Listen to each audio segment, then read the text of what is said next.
Hello and welcome to Tales of Altdorf City, Yume, Part 2. You may not know this if you're watching this later, if you don't pop over to our Discord, but this is not the first time that we're doing this session. What? This is perhaps the second time we're doing this session. Our first attempt went wonderfully. We had all manner of fun, exciting Yume things that we encountered, filmed, dropped down, looked beautiful, but the sound was muted. We were awesome. Whoops. 100% my fault, because we did a sound check beforehand and I'd muted the sound so that I could hear it properly, and I didn't unmute the sound afterwards. It was a complete rookie error. So we are here recording this for the second time, but we're going to play it a bit differently. As is often the case, when you go off and do other things and you come back to something you've done before, you go, oh, I could add that. So we're going to be doing exactly that. Right, so let's get started. Yume. It's the evening. I'm sure I've done this before. I'm getting strong deja vu. It is the evening of the day when Leopold is taken away by the Inquisitors. Oh, the deja vu is so strong. I feel like I dreamt this last night and we're about to do it all again. And Joseph has set his feet up on the side of his barge with several bottles of wine and has invited everyone around to drink. And the wine flows. Joseph is a man who has many a tale to tell.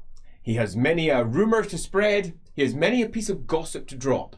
But it is fair to say that after listening to him for about half an hour or so, as you're sitting at the edge, sipping away at your wine, and let's say Elric is sipping much deeper from the wine,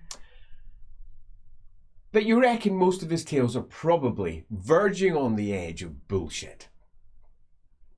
He has a tale of travelling down south to Nuln and encountering a griffin with his boat. He shows the great marks that apparently the griffin had scored out of his vessel.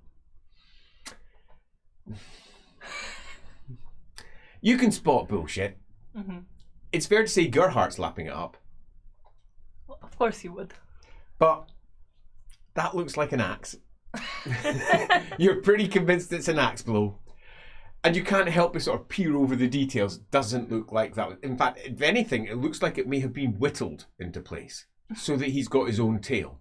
But this doesn't surprise you. By this point, you've already determined that Joseph almost certainly is also a smuggler. So he's always got a tale. He's always got something to say. Whenever someone's coming by, he's got something to divert attention onto something else. A small whittled set of claw marks to suggest that a griffin has swept by his vessel and clawed it up and he has successfully navigated away. Just like that, and then it was just like that. We were right out of there. Yeah, 100% accurate. Definitely happened. But that's not his only tale. He's got tales of seeing great armies flooding across the sky when he was making his way down the Weisbruck Canal. Oh, wait, this one went that way. So all in there, absolutely true, definitely happened. And then another story of an entire dwarf army that marched down from the mountains, apparently the Grey Mountains, he claims, and then went all the way down to Old Ubersreich town, where I happen to be, just so they could pass over a message, then they went all the way back up again. The whole thing, just for that. I happened to be there, saw the whole thing. I saluted at them all. For the Emperor, that sort of thing. You know, you've got to stand up for humanity's finest. Almost certainly bullshit. You reckon he has heard many a tale, and he's inflated it. And he's inflated it again. And then he just keeps on inflating, and with each tale telling, it grows and grows until eventually it's close to bursting, beyond any possibility of likely being real, but maybe there's a kernel of truth in each one at the beginning. Like his tale that suggested that his entire vessel was almost swallowed by a single stirpike. Now, you've heard of stirpikes. You've never actually seen a stirpike, but you've heard of them. Think of them like the freshwater equivalent of a great white shark, but it's a giant pike instead, that makes its way around the River Reich system. Makes their way. There's a whole bunch of them, obviously. And apparently there was one so big, it almost ate his whole vessel. Now, possibly there was a relatively large one he saw once, and he thought, well, wouldn't it be fine if that told me it's pretty big? Imagine that tried to eat your vessel. Then the next thing he said, I saw a really big one. It felt like it was big enough it could eat my vessel. I saw a really big one, I'm telling you. Almost ate my vessel. And you can almost feel how his stories have slowly inflated through multiple imbibings and multiple tellings. He enjoys the sound of his voice. But he's got a pleasant voice. What's your plan for the eve? I think she will probably have one drink or so, make sure people are okay. You know, it was quite a shock, obviously, to see Leopold being carried off and things. But yeah, once she knows that people are just drinking and enjoying / imbibing, Hopefully waiting for Leopold to return. the memories away, she will probably slip out. I think it makes sense for her to use the cover of darkness night to head over to her family home. That makes sense. So are you waiting for everyone to reach the point where they've popped off to sleep and then slipping out after? Or are you just going to slip out while the evening's still fresh with them and then just fade into the background? Yeah. And slip away. Enjoy the time for as long as you can handle it, then get out. Pretty much, yeah, I think so. Sounds good. So we're talking relative, like mid-evening. Yeah. Okay. So we're mid-evening. She makes her way away. They're all caught up with what they're doing. It's easy for her to slip off, pop over all the barges to get back to the jetty, make her way down into the main Reichsport itself. It's almost a mile long of wharves, jetties. Parts of it are pushed aside for the Imperial First Fleet, where only they're allowed to go. You can see the Marines, basically just soldiers, all gathered in various pockets. The ships themselves are spread out across the bay, and there's quite a lot of them. You can wolf ships, the bigger warships, cannons along their side. There's a good 15 of them out there. But as you know, because you've been in Altdorf for quite a long time, the Imperial First Fleet makes a great display. Quite an impressive display. But whether it ever actually sees sea is a completely different thing. Because Altdorf is right up at the top of the river system. Well, not at the top. There's a lot of river system to go, but it's really far away from the sea. And to get out to sea, they have to pass by Marienburg, where you have been many times. And that costs money. Because Marienburg loves one thing, arguably above anything else, and that's coin. And the only way that their big warships could pass through would be to pay enormous tolls. So most of them stay on the river. Indeed, some of them are so big that you can't help but look at them and think, could that even survive a wave? So, there's the fleet, there's the Reichsport spanning out. Where's she planning to go? I think first of all she needs to convert some money. Because... Not willing to throw gold around at the gate for a tiny toll? Yes. That sounds fair. So yeah, she'll find somebody who looks trustworthy enough that they won't swindle Well, her. the Reichsport, particularly if you move slightly further down from where you are, where you've got a lot of stock barges, there's all manner of traders, merchants, and the like passing around. You could possibly pick someone who's quite used to seeing gold, get yourself a trade. You might cost you a couple of pfennigs in return. Basically, a like-for-like exchange at a cost. Do yourself.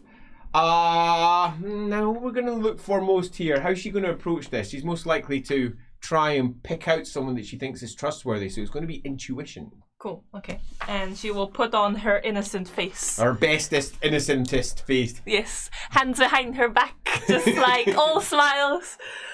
And out comes the gold. Intuition, yes, 4 successes. Super.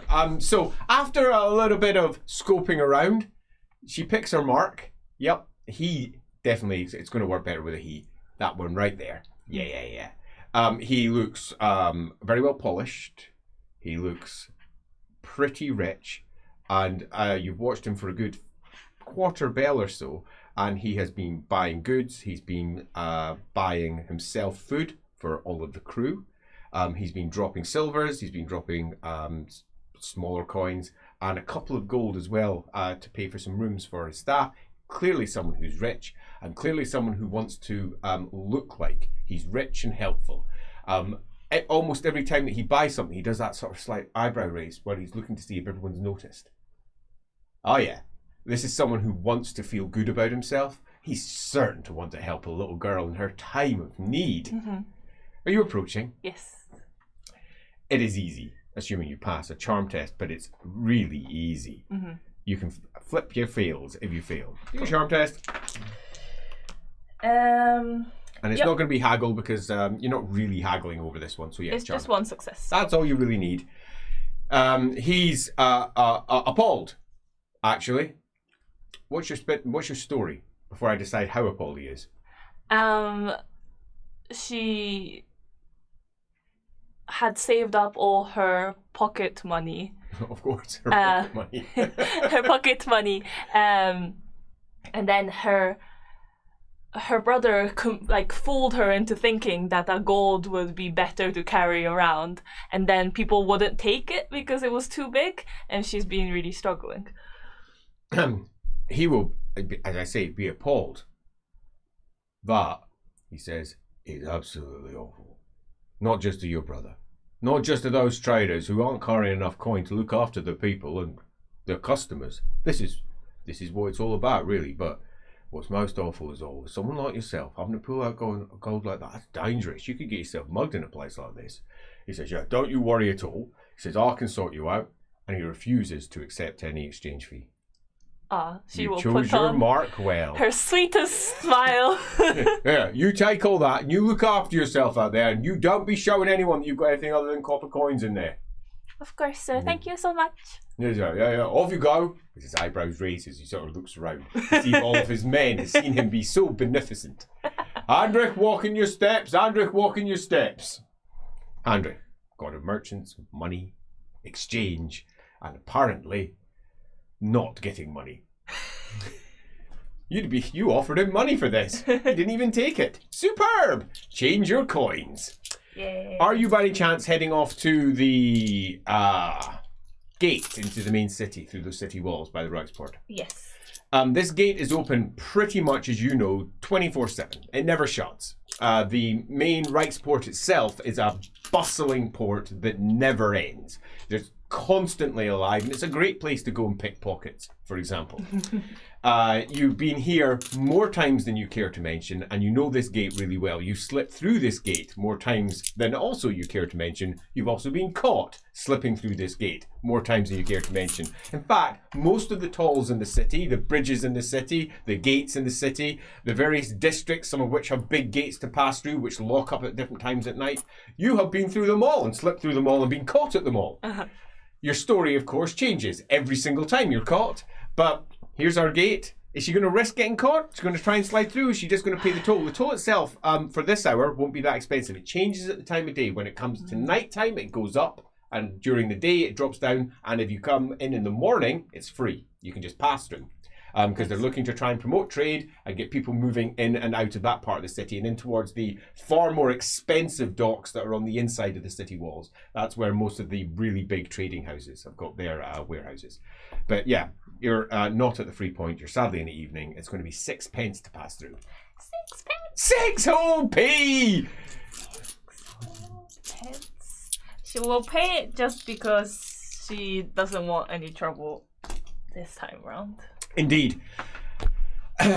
Altdorf is huge. It's a really big city. But that doesn't mean you don't get to be known in certain places. Yume is relatively distinctive. Going through any of the gates, there is you would guess, maybe a 30% chance maybe of being spotted by someone that she knows. Pull down of the hat, hunking up of the shoulders. And that generally means she won't be spotted even if she did know the person. Fortunately, in this case, no guard that she recognises at least. There's 2 men and 2 women on the gate, and they're dealing with anyone passing through. They're just taking the tolls, dropping them in, and then just waving folks through. In almost all cases, there's no check of bags or goods or anything similar unless some actual proper goods are passing through. Shouldn't happen. That's meant to be handled by the Stevedores and Teamsters Guild. They're meant to handle all the movement of the goods. So big bags and such like will get an occasional frown. There'll be an occasional spot tax, but you've got nothing on you. You're fine. There'll be no problems. And indeed there isn't. Nice. And you pass through onto the other side. So we're now down into the, north of the city, but the southwestern quarter of it. And I believe you're intending on moving to? The middle. Not that we've done this before. What? I don't know where I'm going. To the. It's gonna be different. Anyway, to Yes. the embassy in the middle. Okay, so the Nipponese embassy. The Nipponese embassy is on one of the biggest central island where the imperial palace is. And I did say island for those of you who know the Altdorf book, because our version of Altdorf is based on islands. It's much bigger. It's based on all the descriptions that came from the army lists. And it's on the imperial the imperial mile that connects the palace down to the Cathedral of Sigmar down at the bottom. And you're about 2/3 up, and if we go down just a little bit, you're just off the side there. Now to get there, you're going to have to go all the way around, across one of several different choices of bridges. Up to yourself which ones you choose. I'll cover that in a moment. And then make your way there. But you're fully aware that this is an area that is currently, arguably, in the middle of a riot. Now, you're not quite sure what's going on there. Is there smoke still rising from that part of the city? The answer is yes. So something is going on there. But life, it carries on. Altdorf is huge. That's just one small part of a far bigger city. So your choices, loosely, are the closest bridge, which will take you in behind the palace. Going in that direction means you're going to have to go up round the palace buildings, up, and then come in from the emperor's side, so to speak. Alternatively, you can come in the middle. If you come in the middle, you'll wend your way up past many of the old newspaper and journal offices. You'll pass up through some old alleys and eventually arrive maybe where you think the rioting is, but that's just down from where your embassy is, so that's a more direct route. Or you can go, I'm splitting into three, there's more bridges, but it's loosely. Down at the bottom, the more cathedral side of it, all where you'd come in, where all the Sigmarites are presumably gathered to try and protect their temple. You could go in through there, and then make your way up from the bottom of the Imperial Mile. Where would you rather cross? One other small amendment to that. That bridge has 3 tolls because it's an arse. They're all cheap, but there's 3. That bridge has 1 toll, and the bridge over by the cathedral has 1 toll. But the one to the Imperial Palace is the most expensive 3-toll bridge, obviously, because the Imperial Palace is there. Ridiculous. Yeah, I think, first of all, are there any like smaller wagons or carriages like passing through these streets? Always. Always. She will pretty much never ending. Whatever she chooses, I think she might try and like sneakily hop onto the back of one. Try and avoid attacks. Not necessarily. I think mostly just to kind of cut down some time. But otherwise she will probably head to the middle one. Still. Yeah. Sounds good to me. Do yourself a charm test, please.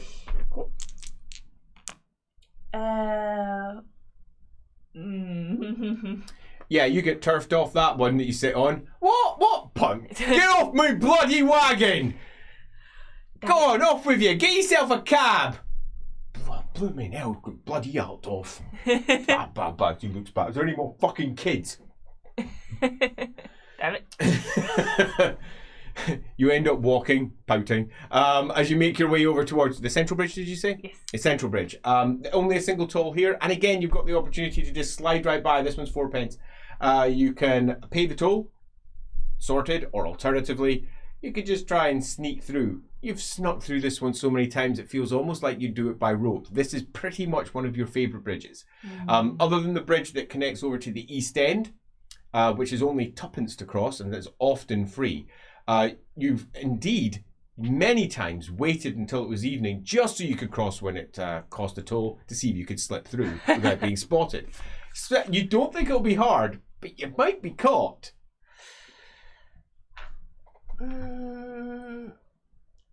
What's the worst that can happen if she gets caught? The worst that can happen is that she can get, loosely speaking, dragged up to the watch. The watch will drag her off somewhere else. This is the worst example. Drag her off somewhere else because she didn't pay her toll. She gets dragged before some form of, there's many different types of magistrate and similar, who would then fine her a ridiculous amount for not paying that particular, I mean, the chances are low, but let's say it's the worst, not pay, and then you get possibly put overnight in a cell. I mean, it's rare that, I mean, you've had that almost happen to you, but you've generally always charmed your way out of one of those steps because in the end, no one cares. Just pay your bloody toll. Yeah. Fair enough. You get caught. Hey, what are you doing? Oh, is there a toll? Oh, I didn't realise. There's the toll money and through you go. So, Yeah. I mean, she feels confident, but that doesn't mean that she wants to do it because sometimes expediency. True. Yeah, she'll pay her toll for 4 pence it is. Join the queue. 4 pence it is. You almost think I could just duck down and pop up. They probably wouldn't. There's your money. And you're through to the other side. Buildings looming up on either side of the bridge as you go through. At the bottom of the bridge on the far side are some milling troops, and they are almost literally milling. They don't appear to be formed up in any fashion. They appear to not really know what they're doing. Some are lounging. A few of them have got steins out, clinking them, drinking. Over by one of the roads that's leading uphill slightly as it makes its way up towards the Imperial Mile. Over there are arguing soldiers. They definitely seem to be arguing. Some are pointing up. You're not too hot with the ranks and how it all works with the state army. You know they have them. You generally just work by feathers. The more feathers they have in their helmets, generally the more important they are. The bigger the moustache for the general, the more important that individual is. And quite a lot of feathers are bobbing around over there as they're attempting to figure out what to do. You're not entirely sure what is happening up on the Imperial Mile, what sort of riot there may be, but you are quite convinced that it doesn't make a great deal of sense to you. Mm-hmm. Because riots are bad, particularly if you get yourself thousands of citizens, mm-hmm. because you've got that difficult point of how hard do you want to suppress them? The answer is normally pretty hard. Yeah. Normally. Mm-hmm. There's no reason that they couldn't put these things down. It would effectively turn it into a running battle across the city into different places as they cordon off different areas, but they could clear it away from the palace. The fact it's still going, mm-hmm. just odd. Mm-hmm. She's definitely unconvinced about the whole setup. And this perhaps lends credence to that. Because in front of you are milling soldiers, unsure of what to do, quite clearly without proper orders, suggesting that somewhere in the chain of command there's a break and things aren't reaching the soldiers mm-hmm. on the streets. Interesting is the soldiers as well. The Imperial Watch hasn't been drafted in for this, nor has the palace itself drafted in. This is, is there a banner? This is Altdorf soldiers. You don't know which ones, but they're definitely Altdorf soldiers. Cool. What's her plan? She will probably just leave the soldiers be and mm-hmm. Scuttle through some alleys and things. Try to make her way up towards the Imperial Mile. That makes sense. Now, getting past the soldiers isn't too hard. They don't really care just now. But more peasantry in the area, they've been generally pointing them to go away. Mm-hmm. It's not necessarily something that they want. But as you've noticed already, people are coming from the bridge. They're going across the bridge. They're shopping on the bridge. They're shopping down by the area. They're avoiding the soldiers mostly. But you are going up towards a problem area, which means you might get caught. Do yourself a stealth test. Just make sure that you're not. I also do have beneath notice. Superb, which means, well, they're pretty much not going to pay any attention to you at all. I'm quite happy to leave it at that. Cool. That'll do for me. So, you're dressed as the lowliest of lowly peasants. They were like, yeah, whatever, it's just a little girl. Yeah. What's she going to do? She's going to threaten the knights. Yeah. Trouble! Yeah, not an issue. So, you make your way up the alleys, and you've been here, again, as I've said, multiple times. There's not just multiple. You've often been creeping through these alleys most nights when your mother thought you were asleep in bed. And they're normally relatively busy. Dead. Not anyone down these ones, indeed. Moving up one of the tighter closes where it's pretty much pitch black above, and the only lights that you get are coming from some of the windows. Some of the doors are barred up on the outside, not the inside. Interestingly, looks mm-hmm. like they've been locked into their places. As you make your way up, others are, when they've got their shutters all shut up, all locked into place. Quite clearly, people are concerned that rioters might pass in this area and they do not want any damage to be done to any of their properties. Looking up, it goes up for 1, 2, 3, 4 stories before they eventually meet above, and you know that for some of the tenements around here, they'll go for another 3 or 4 stories above that. Mm-hmm. Right in at the centre of Altdorf, it just goes up. Mm-hmm. You pass through, the shadows are your friends, until eventually you start hearing the sounds of, nope, not conflict, but definitely life. People talking, chatting, discussing. The burble, the murmur begins to form into voices the closer that you get. And up there, you can see a host of mostly men, not entirely, but mostly men, eating food, sitting down. There's a barricade up at one side. It doesn't completely cross the street, but it crosses much of it. It's slightly up ahead of you, which is a bit of a pain because you want to go over onto the other side. Mm-hmm. You could go over and down onto the other side and go through a back street on the other side to move up to where the embassy is. But that's a pain. And there's a significant number of people here. Now, inevitably, rioters, but they don't look like rioters. But how much don't they look like rioters? Do yourself a perception test.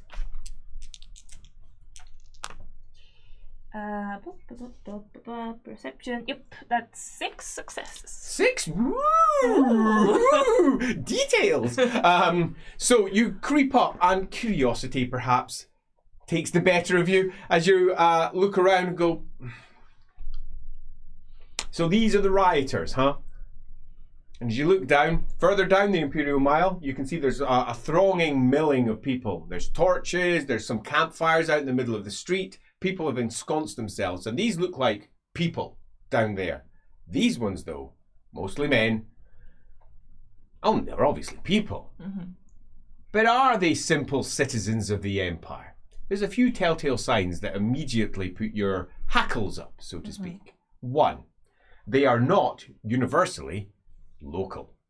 Indeed, you would guess at least 3/4 of them aren't local.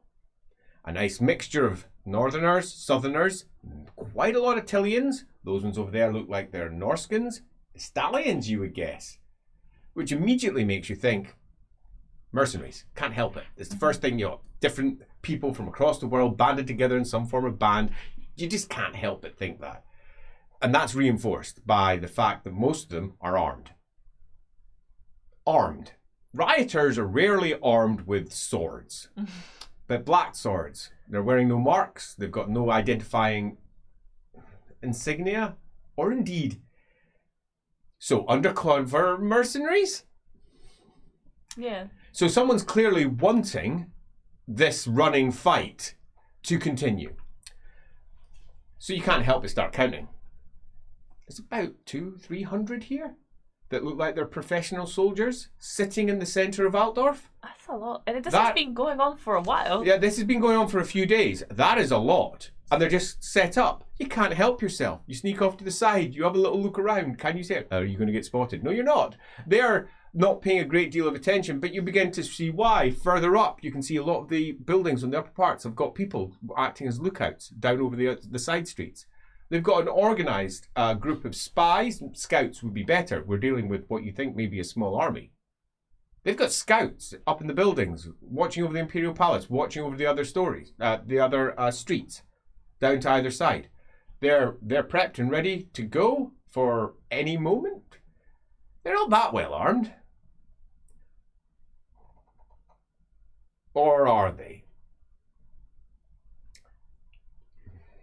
Yeah. You're relatively convinced down one of the side alleys you can see quite a pile of weaponry and possibly even a cannon. How on earth could anybody get a cannon? Maybe you've misseen that. It wouldn't. But curiosity really is pinging. Now, the question is, does she want to give in to her curiosity and try and sneak around the back there, beneath notice? You ain't seen me right. It's difficult for those to spot her, just to satiate her need to know what's going on. Or is she going to stay on target and try and sneak her way up towards the embassy instead? I think it's enough information potentially that they are mercenaries, and clearly somebody with money is, they're not gonna just leave weapons in that alley marked. So it's not like she's gonna find more information. I think she's just they got overrun. They couldn't have anything left there that would identify them, one presumes. Yeah. So yeah, she'll probably. Oh, there's. If you were playing a computer game, you would immediately be able to identify the boss. where the boss battle's coming. He's just arrived. Nice. Yeah, he has just arrived, and he's almost a full head taller than the rest of them. He is quite literally the walking boss. You can't help but be amused at just how much he looks like he's the boss. And it's not just because he's so much bigger than the rest of them. It's because they're all turning to him. There's quite a lot of nods. A certain level of respect coming from them. Intuition roll. He himself, while he may be almost a head taller than them, isn't that tall. I mean, in comparison to you, he's tall. He's just skimming over about the 6 foot area. A bald head, scratches down one side, battered on that side, humongous shoulders, and thick body, and it's not quite turning to fat at the tummy, but it's big enough that you might think that he's got quite a lot of weight there. And he's strolling through, looking around everyone, and as you're getting ready to go, you hear him call out, "Oi!" Says, "Master up proper!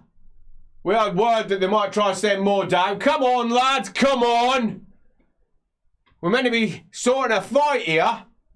Pops over, slaps hands with one of what you presume must be an officer. No feathers here, though.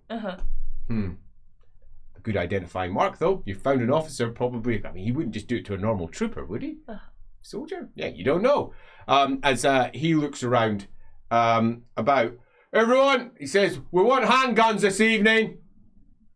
Handguns? What the fuck? He says, "We want to light up the front row." And then he says relatively low, "Go get the Altdorf uniforms, will you?"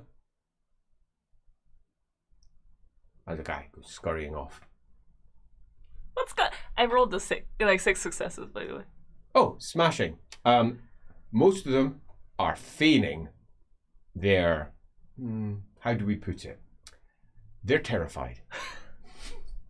That's how we put it. 6 successes, we can get straight to the core of it.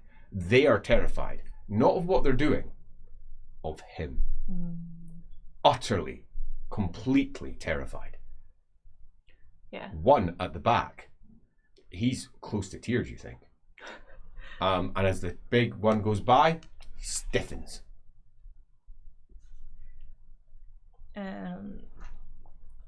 Yeah, she'll make sure that she has a real good look at him so that she can ask the others later. Because one of them might know who Very this person possibly. is. He's not wearing any identifying insignia, so... Yeah, but he's got scars and no, things. he himself, yeah, totally. He is very distinctive. There is no chance. He's very tall. Yeah, he's big, he's broad, he's bald, he's got scars on him, and he looks like he could kill anyone by possibly looking at them. Indeed, he looks like he might just eat people for breakfast because that's the sort of guy he is. If ever you saw someone that might have been an ogre, it could have been him. Ogres are about 12 foot tall, though. He's only, like, human-sized. But nevertheless, he is chunky. So, plan. Oh God. She wants to get out of here before it gets to handguns. Bang, bang. Yeah. Because also, like, she doesn't know what people will retaliate with if they start taking out firearms. So, yeah, definitely getting out of there as soon as possible. Okay, you choose your moment. Let's see how well. Do yourself a stealth test. No. Should I re-roll it? Perhaps this is a good time. Let's start eating into those fortune points. You're aware that you're moving past a place where there's likely quite a lot of scouts, people looking out for you, so you have to be a bit more careful. Yeah. On that, you might want to do a little prayer to Renald. I will warn you because I'm not an absolute arse. But you are more likely to be spotted here, and also it's a situation where if you get caught, they might think you're a spy. True. And he looks like he wouldn't treat spies well. No. And also I think just getting into the embassy as well, she might want to be... yeah, so she'll do a prayer. And would it be by any chance you ain't seen me right? Yes. I thought it might be. As you whisper how Renald just danced through the middle of the crowd and always managed to be on the other side of a head turned. And nobody saw him, even though he nonchalantly just glided through. Yeah, that's a success. Yeah, I'm not going to see you, I think. Do your stealth test. The chance of me seeing you is pretty much negligible. Yeah, that's 4 successes. You know that the best way to deal with your current situation is to try and not hide as much. It's one of the almost contradictions of this particular prayer. To follow in its footsteps, you have to be obvious.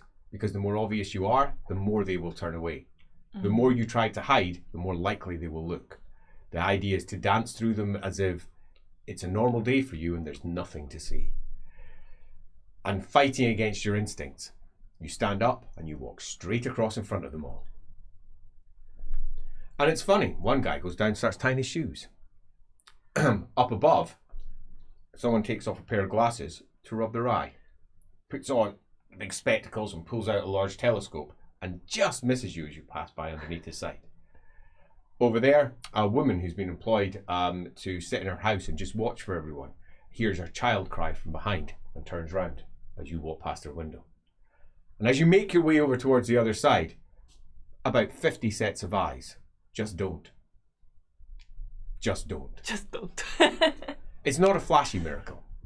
As some miracles go, as we know Father Leopold, when he calls upon fire in his hammer, that's pretty freaking flashy. But it is extraordinarily effective. Nobody notices that you've been by. You're on the other side, down into an alley, and passing by another 4 scouts. Yeah, they've got this place properly covered. And up there, you spot your first sniper, a Hochland long rifle. Sniper! It's laid out and it's pointing down towards the river on the far side, lest anybody should be trying to come up there and spy on what they're doing up there. Looks like you've managed to slip in somewhere that was really very well protected. Then again, you are you. True. Heading to the embassy. Yeah. The obvious route would be the front door. That's the obvious way in. The other route would be the route that you have taken in and out for the vast majority of your ins and outs of that particular building, and that is round the back, up a small trellis, jump over towards a tree, up said tree, hop over from a branch onto a roof, run across that roof, slow down really quickly because now you'll be heard, creep over towards the 3rd level of the embassy. The embassy itself is a hot mess of conflicting styles. To the locals, it looks deeply Nipponese, as from relatively standard imperial foundations, a layered set of buildings with sloped roofing and a host of things that they don't understand, designs that look different, symbols that mean nothing to them. But to any visiting Nipponese person who has come from actual Nippon, it looks weird because it's taken on so many of the traits of the local architecture. Indeed, local architecture was, as you know, local architect was hired by your mother to work hand in hand with the Nipponese to ensure that their building could be blended in and that could work in harmony with the existing surroundings. This, for your mother, was deemed to be very, very important. Your father didn't want that, which you found, you were relatively young at the point, utterly ununderstandable. Because he, if anything, was the one that was always talking about doing everything that could be done to work in harmony at all times. As far as he was concerned, the only way to be in harmony was to build the building properly in the first place. And your mother, who was the ambassador, who won the day, her opinion was, no, you needed to work in harmony also with the surrounding landscape. And he was not at all impressed with this line of thinking. Nobody heard them argue except for you. Because they always kept their arguments private. But boy, did you hear them glass up against the wall. And they were really, really upset with each other. This was one of the biggest differences that they had since coming here. Whether they should try to merge in with the locals or whether they should stand separate and do what he considered right. Which way are we going to go? Are we going to head round towards the front or are we going to head round towards the back?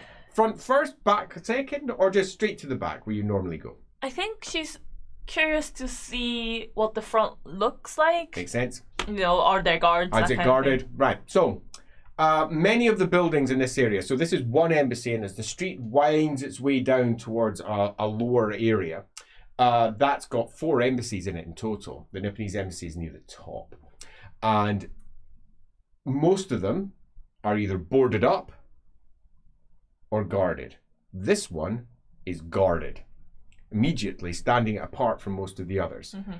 This one is not only guarded, it is relatively heavily guarded. At any one time, there would normally be at least 4 or 5 Nipponese guards sitting on the outside. Their lacquered armour, standing proud for anyone to walk by and see. And they were behind gates and fences of an imperial style, distancing them from it. But the front of it, there's over 16 people, all guards. Some of them are Nipponese, but not all of them. Some of them are local Altdorf men in full armour. Again, you don't know the different regiments. You really wish you did. I should have probably paid more attention. You should have. Your knowledge of the military is low. You were paying far more attention to the noble families, mm-hmm. because they were the ones that you were both interested in from your parents' side and from your other life. Mm-hmm. There's a lot of people here. Yeah. And, I mean, she'll think about the people in a second, and if she looks at the other embassies, especially the ones that Lucas, the day before had left, are some of those embassies here? Like, I think there was Cathay and... Yeah, apparently Grand Cathay had moved its embassy, mm-hmm. possibly to Null. Grand Cathay's embassy isn't here, but the Kingdoms of Ind have got a single representative here representing all of their interests, mm-hmm. In trade through into the Empire. You know that one, relatively easy to sneak down to. Boarded up completely. No signs of any of their citizens, unlike the Nipponese embassy. Most certainly signs of their citizens, but mixing with, as we say, men of the Empire. Okay, well, she'll head back. I mean, it's already strange that there's a mixture of guards. It is, very. Especially considering her dad. Like, he would not have liked that. Her father would have. If her father was here right now, I mean, he would be angry. And you've seen his anger. Mm-hmm. It would be a very simple, barking anger. You can almost hear him biting away at anyone that gets close to him. Yeah. As far as he would get, that would be a disrespect. Mm-hmm. You do not, it would be a loss of face. I mean, you don't need help. He wouldn't have said it that way. He'd have kept it in short, terse terms, and he would have never said his reasons. He would have simply explained what had to happen. Mm-hmm. Yeah, I mean, she knew that it was unlikely her parents were back, but I guess this is extra proof, you know, before she even gets in. Going to creep up, back round, and then go around the back. Yeah, as you creep up, you can hear as you pass by. I'll do a perception test because you're not that close to them, so I won't give you an automatic overhearing of what they're discussing if they are discussing. 1 success. 1 success. That's enough to pick up some deets, and you can decide whether you want to try and listen for more. As you're making your way by, and one of the Altdorf soldiers goes, "I don't like it. I just don't like it. I want out of here." And the other one says, "Well, you know, we're stationed. That's it. We're here." "Yeah, but what if the riots come down here, eh?" Says, "We got to wait for the father of more. It's that simple." Father of more. Great. So, how much does Yume know about? She knows enough. She knows what more represents. She's attended several Morian services when people died locally that it was important to attend the ceremonies. She saw she's seen multiple bodies laying out for people to come up. She's seen the coins that are sitting on their eyes to pay to pass through Mor's portal.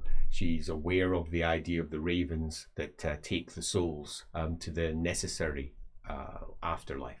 She knows enough. Do you have more theology, actually? I think you might even, if you don't, you blink and should. No, I don't. Hilarious. Think I do. I'm very amused by that. I think we decided because she's a crooked finger, she just didn't pay attention. Yeah, we did. I just being reminded of that. So you're aware of the basics.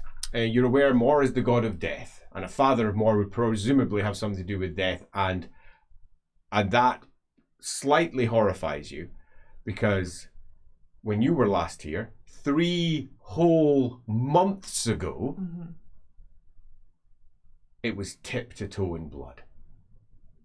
The entire place had been massacred. And they haven't dealt with it. It seems unlikely, but that's why there's the loose horror. Has something happened again? God, that's even worse. Yeah. Okay. You ran for a reason. All right. Well, yeah, she'll sneak her way in through the back. So this is an easy test. It's climb, can't be reversed on a fail. You shouldn't fail it. And yes, you have advantage. You've done this more times than you care to mention. You have fallen a few times though. Oh boy, that no. No. Yeah, she's naturally lucky. She will use the fortune point to that one. Imagine she just falls into the crowd of 15 guards. That'd be a great start, wouldn't it? That is 1 success. Superb, that's all that's needed. It's not difficult. As you make your way up, the trellis, the tree, the bent of the tree. Oh, there's a crack close to the slates at the top. I've just thrown my dice away. Let me grab another one because I am exuberant. Sometimes I'm prone to throwing dice. I always have spares. And make your way across the roof over towards the main building itself. You can see that it's lit up there. So this floor, the 3rd floor, is lit. The floor above isn't, so it suggests that currently nobody's in residence, because that's the official ambassadorial residence up above with its sloping roofs. But the 3rd floor was normally where receptions would be taking place. Whew. Can't help but pause though. Yeah. Looking at that, because the last time you passed through that particular window, because you shouldn't be up here, hop over the balcony, then in through there. That room had 4 corpses in it, their blood splashed across the wall. It's fine. Is it? She's seen some stuff in the last 3 months. She has seen some stuff. I think she'd pause. One, because it's lit, so there's a chance that there's somebody in. And just also to just take a deep breath. So she'll try and listen up. If do yourself a perception test. That is 2 successes. She listens. She can hear the distant calls of the city, and she's lived here for a lot of her life. It's much quieter than normal. Probably because everyone is either evacuated, been locked in their place, or whatever, because of the riots, which look a lot more orchestrated than you first thought they probably would have been. But life is still going on in the city. Down below you can catch the echoes of their conversations. A snatch of a word here, a snatch of another word from there. And everything seems fine, and you're pretty much gearing yourself up to move. As you hear a oh God. from above. And a shadow flits across one of the darkened windows. It's perhaps not as dark in there as you thought. Ambient light, you know ambient light's a giveaway. You know that even when lights, in fact, if anything, sometimes when lights aren't on, you can be more easily seen by windows depending upon the situation. You know, whoever that was should have ducked. Can't help it. Many a thief has been caught that way. Although it doesn't sound like a live thief. And then a scraping coming from above. Now, the worst part of that is that up above is where your chambers are. It's where your stuff is. Yeah. The stuff that you abandoned 3 months ago. So if you're intending on picking up any of your stuff, you kind of have to go up there. Loosely, there's 2 ways up. One is just the main stairwells, of which there are 2. Either end of the rise. Or alternatively, you can go up the outside, which means you could, for example, pick your own room.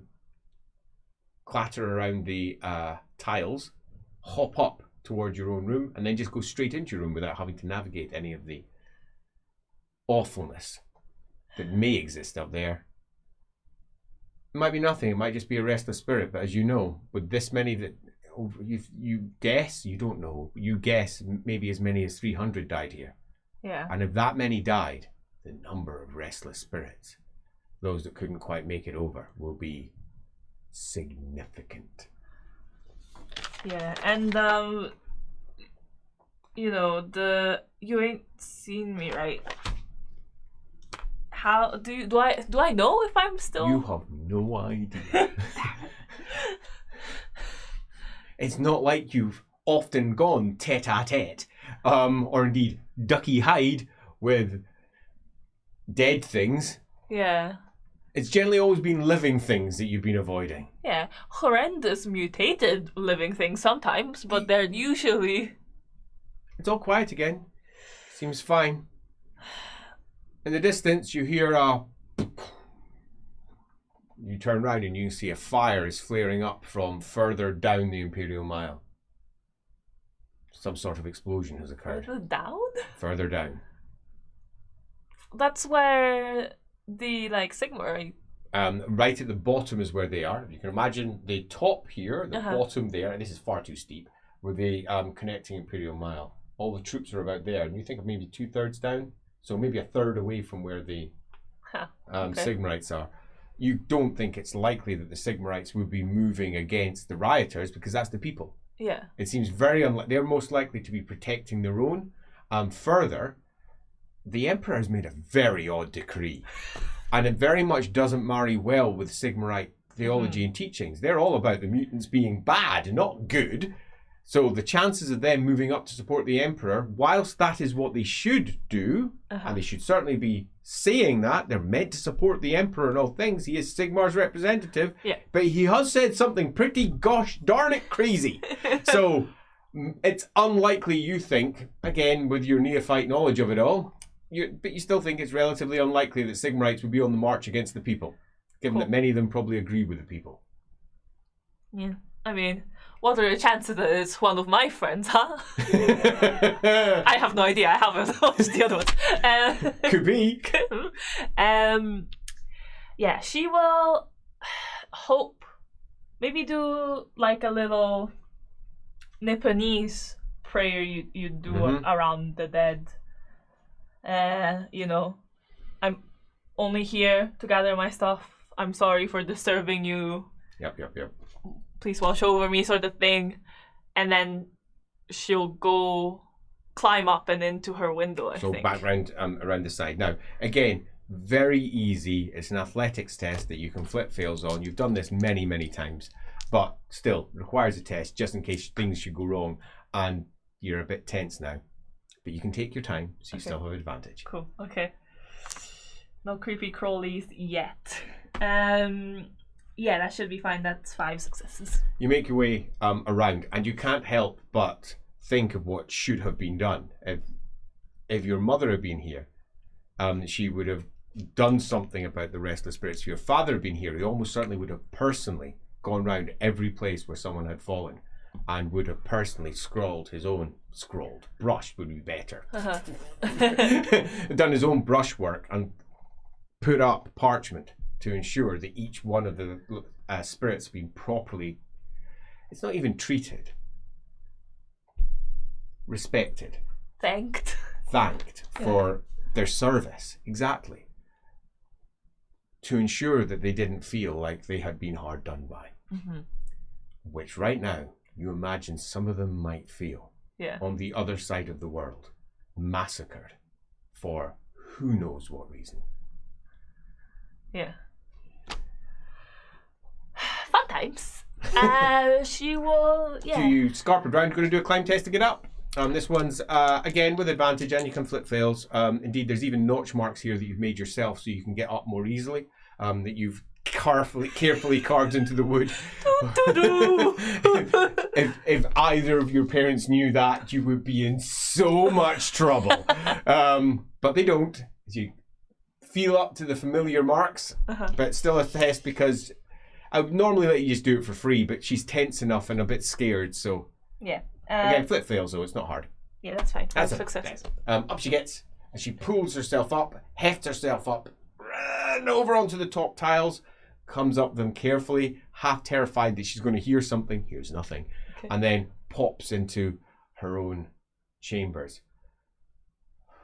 It's only been 3 months, but it feels like a lifetime.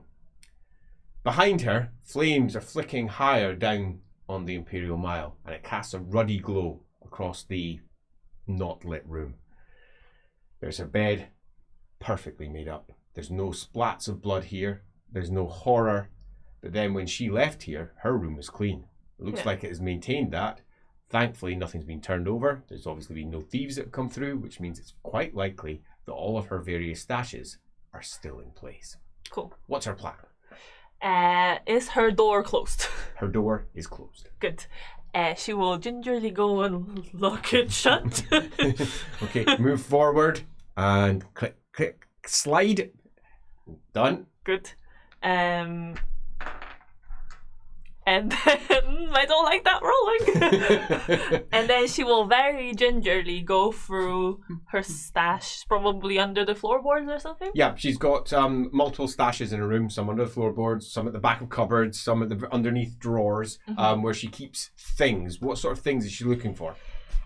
She's looking for like a good sturdy bag, I think. Okay, satchel, middle class area. So that'll be at the back of the cupboard. Yeah. Easy. It probably has like a change of clothes, that kind of thing. Absolutely, middle class. And then maybe she's probably kept some stuff, like some of her important stuff here as well. Maybe She'll have a small prayer book to Renald, the one that she's read again and again. The prayer books are quite different to prayer books from the other cults. Their prayer books are all stories, each and every single one of them. The Riddles 10 being one of the most famous. And each story is effectively a prayer. And instead of trying to intone some holy words to get a miraculous effect, you simply repeat the deeds that Renald had done. Sometimes they're tricks, sometimes they're dances, sometimes they're skips. In the Riddles 10, Renald is almost universally a he, but in your other book, Renald is entirely a woman. And each one of the books, they've got a different style of story and a different angle that Renald takes to get to each one of the jobs. And it makes it actually quite a fun read.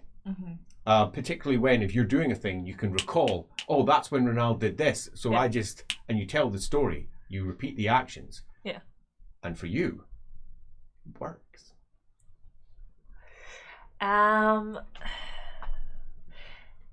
Is it possible, I was thinking about this actually, is it possible that she had some money that she was due to donate back to Renald that she's left here? Like, are there things undone, like donations? unfinished? I think money is the thing that when she left, she didn't pick up anything. She just ran. Yeah.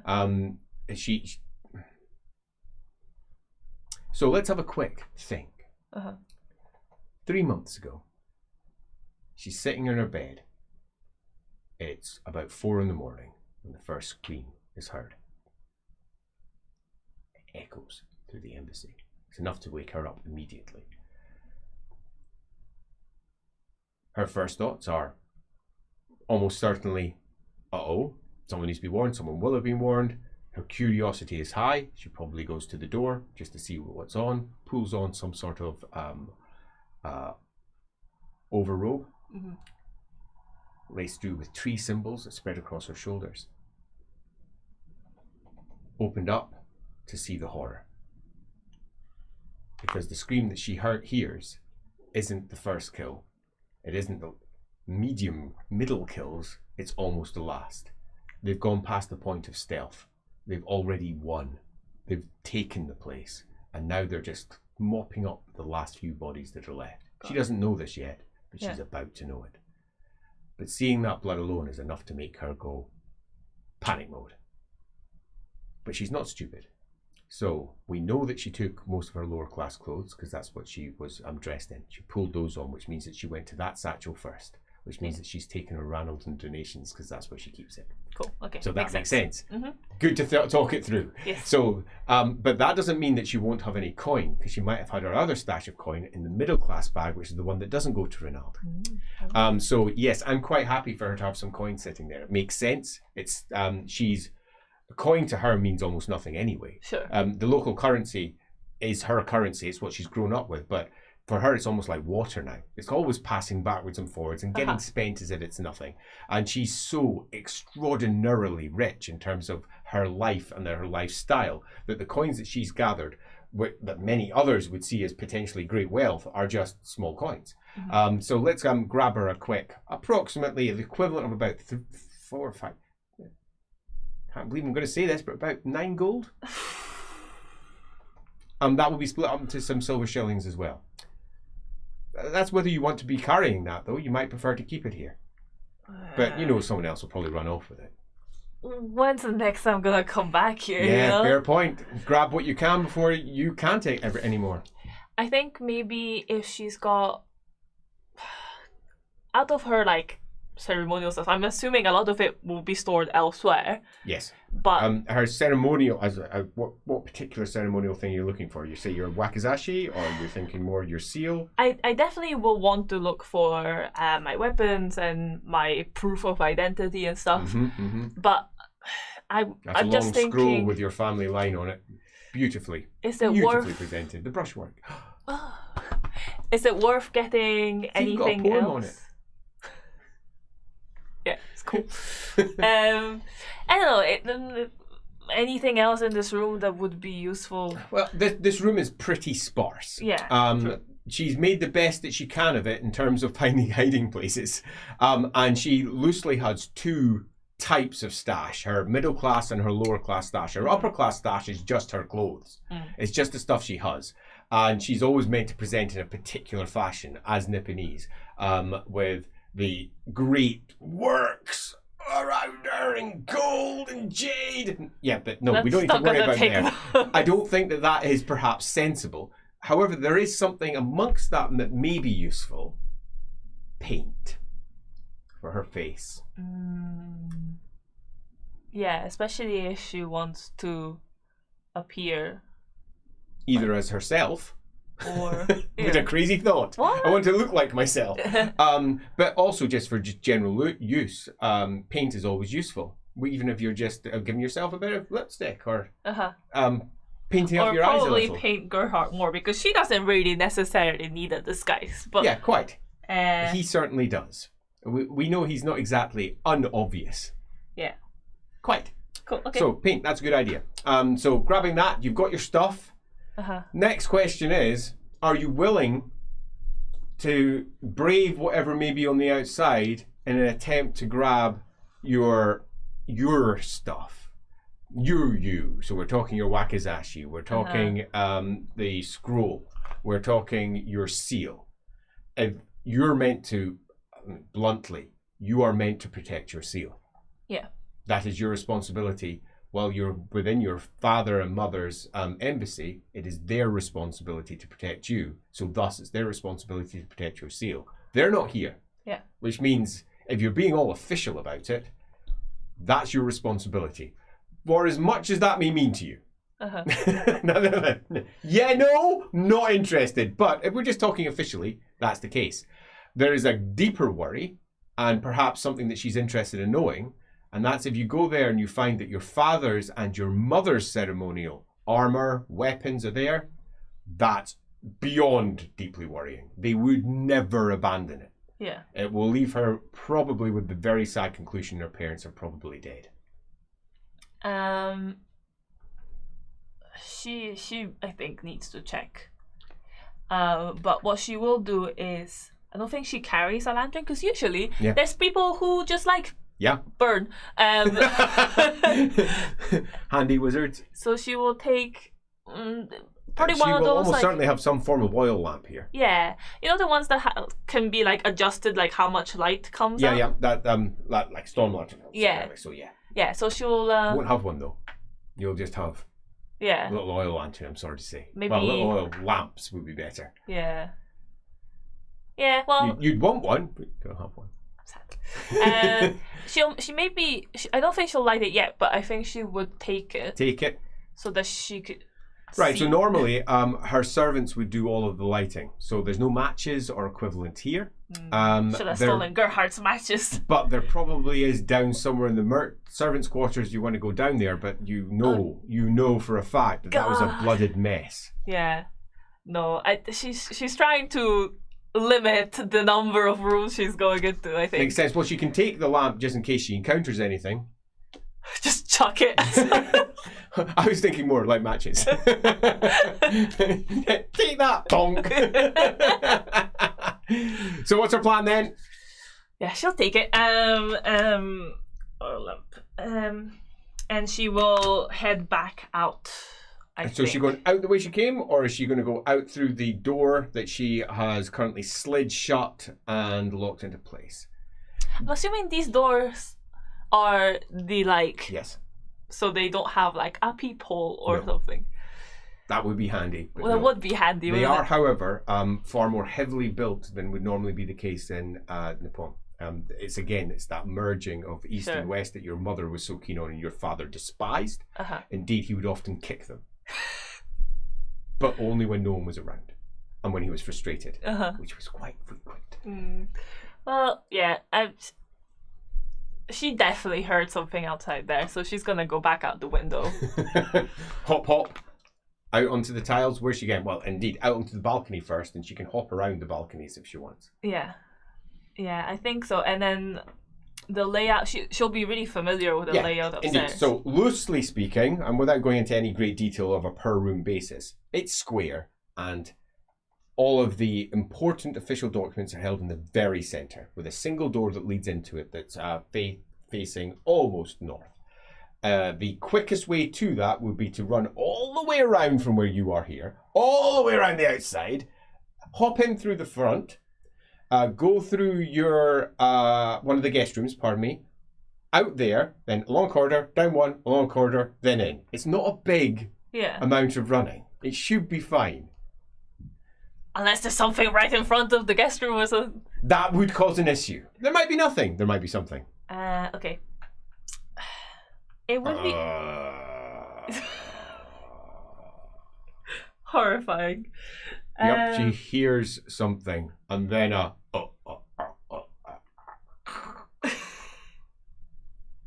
Why are they not quiet? Well, I mean, I guess I don't want them to be quiet, but also horrifying. At least you know they're there. Okay.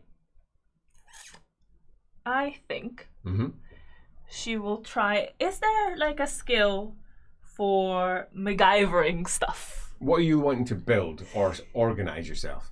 Essentially, like some kind of rope / tie together some pieces of clothing, tie it to something around the corner, make some noise in the other direction she's in. Try and lure the things away from her. Oh, I love it. Okay, so basically send something a clattering. Yeah, essentially, but because it's a square thing. Run round to the other side. Yeah. Stealthy like. Yeah, stealthy like. Hop in there while you're doing it. I love it. I don't think you even necessarily need to roll a skill for this because it's a relatively simple thing. Okay. All we're doing is we're tying up some bits, and what we're going to put in the end for making some noise. What's the plan? Now you've got potentially if you hang it off the edge and it swings, it'll clatter against some of the ornaments and such like that are there. So you could have it hang off and then just swing. If you just set it swinging, it'll go clatter, clatter, clatter, clatter, clatter, clatter, clatter. That might be enough. She might tie. She probably has like some writing instruments. She might have some brushes. Absolutely. She might tie a couple, on a piece of string or whatever. Yeah. Do yourself a dexterity test, please. Cool. Not something that she's naturally used to doing. Yep, that's 3 successes. Sweet. Feeling perhaps more proud of this than she possibly should do. She looks at her lovely craft skill. Yeah. Her sheet stroke clothes of 9 tail brushes. As a clack, clack, clack, clack. That would whip someone hard. It makes a noise, and you hear behind you. Well, it works. It does. And you hear a. Am I still in the room? Yeah. She's gonna skedaddle. Out the room! From the other side of the door. You're going to tie it up on the outside to lob it off? Yeah. Okay, dexterity test. Cool. Yep, that's a 1 success. Oh. clack, clack, clack, and then crash from inside your room. Are you off? Yeah, definitely. I thought so. Skite. Okay, do yourself an athletics test as you go tearing along, and then I want a stealth test as well. Okay.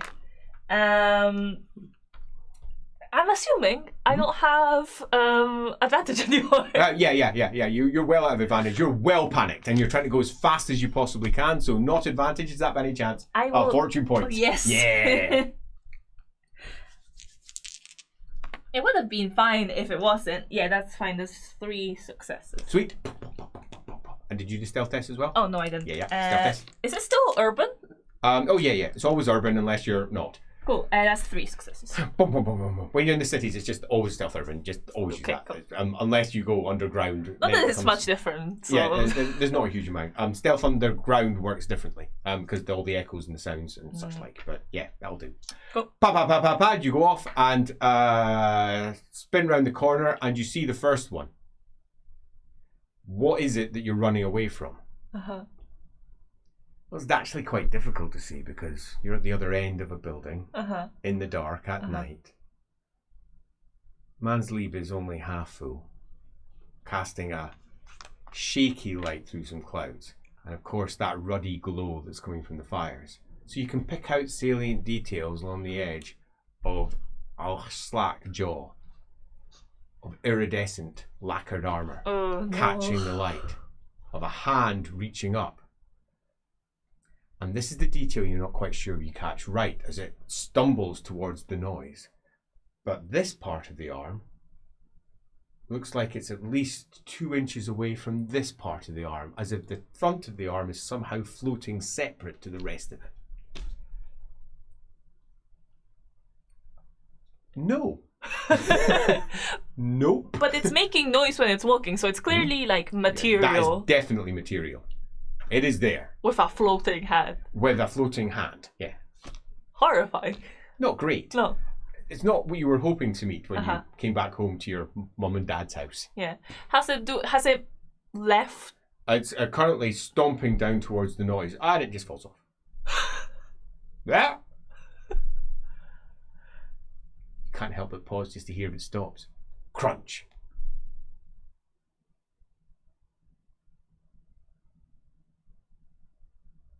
Get that. But it's not. It's another one coming out. Oh no! Are they all leaving through? And another one comes up and hits the balcony and stops. Looks around from side to side. You're miles away. It's never going to see you. Okay, good.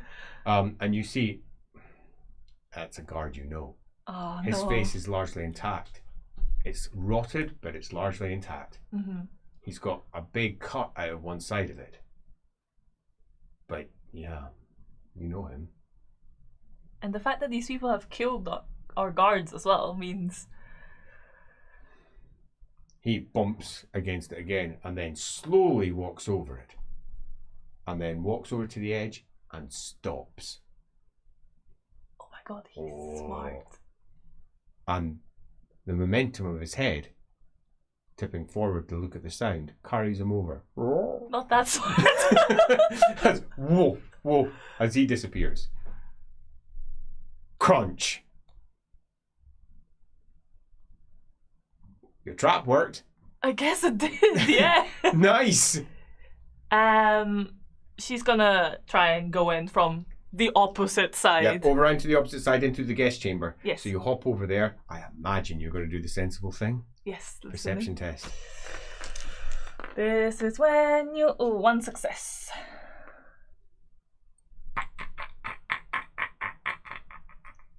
Yeah, you hear something. There's there's more of them. Oh, God. Do I know vaguely... Was this area guarded usually? Yes, it was always guarded because this is where the your seals were kept, where all the ceremonial material, so to speak, was kept, where your mother's ceremonial dresses are kept. You even have one ceremonial dress here as well. It's been woven from leaves from your tree. Shit. Yeah, totally. Bet Elemental Wife would want to see that dress. It's pure white. It represents the death Oh, it doesn't matter what it represents. It's there and it's not here. But yes, it was guarded. At any one point, this floor would normally have had at least 30, 40 people on it anyway. And 30, 40. But they can't surely still all be here. It's been 3 months. Someone would have done something, surely. I mean, if those things were there from the beginning, I doubt it. Okay. Does it sound like they're straight outside that door? I'm assuming it's still it was a relatively distant sound. You just heard it sort of somewhere inside the main complex. Peek. Oh god, it's so dark in there. You can barely see anything. Actually, if this is a guest chamber, would they maybe have had like a light source themselves? Because she checked. They probably would have had some form of lamp. There would have, of course, been a fire as well. The problem is it's not lit. The servants would have been dealing with all that. They don't as leave you turn matches. And you look, they do not, it seems. As you look round and sitting at the corner of the window where you hopped in, up like so, it's a fox. It's your fox. Looks terrified. Our ears flattened down. It's just looking at you. The look is very clear. You're clearly insane. You should be running away now. And you can almost feel it trying to tell you, go. Yeah.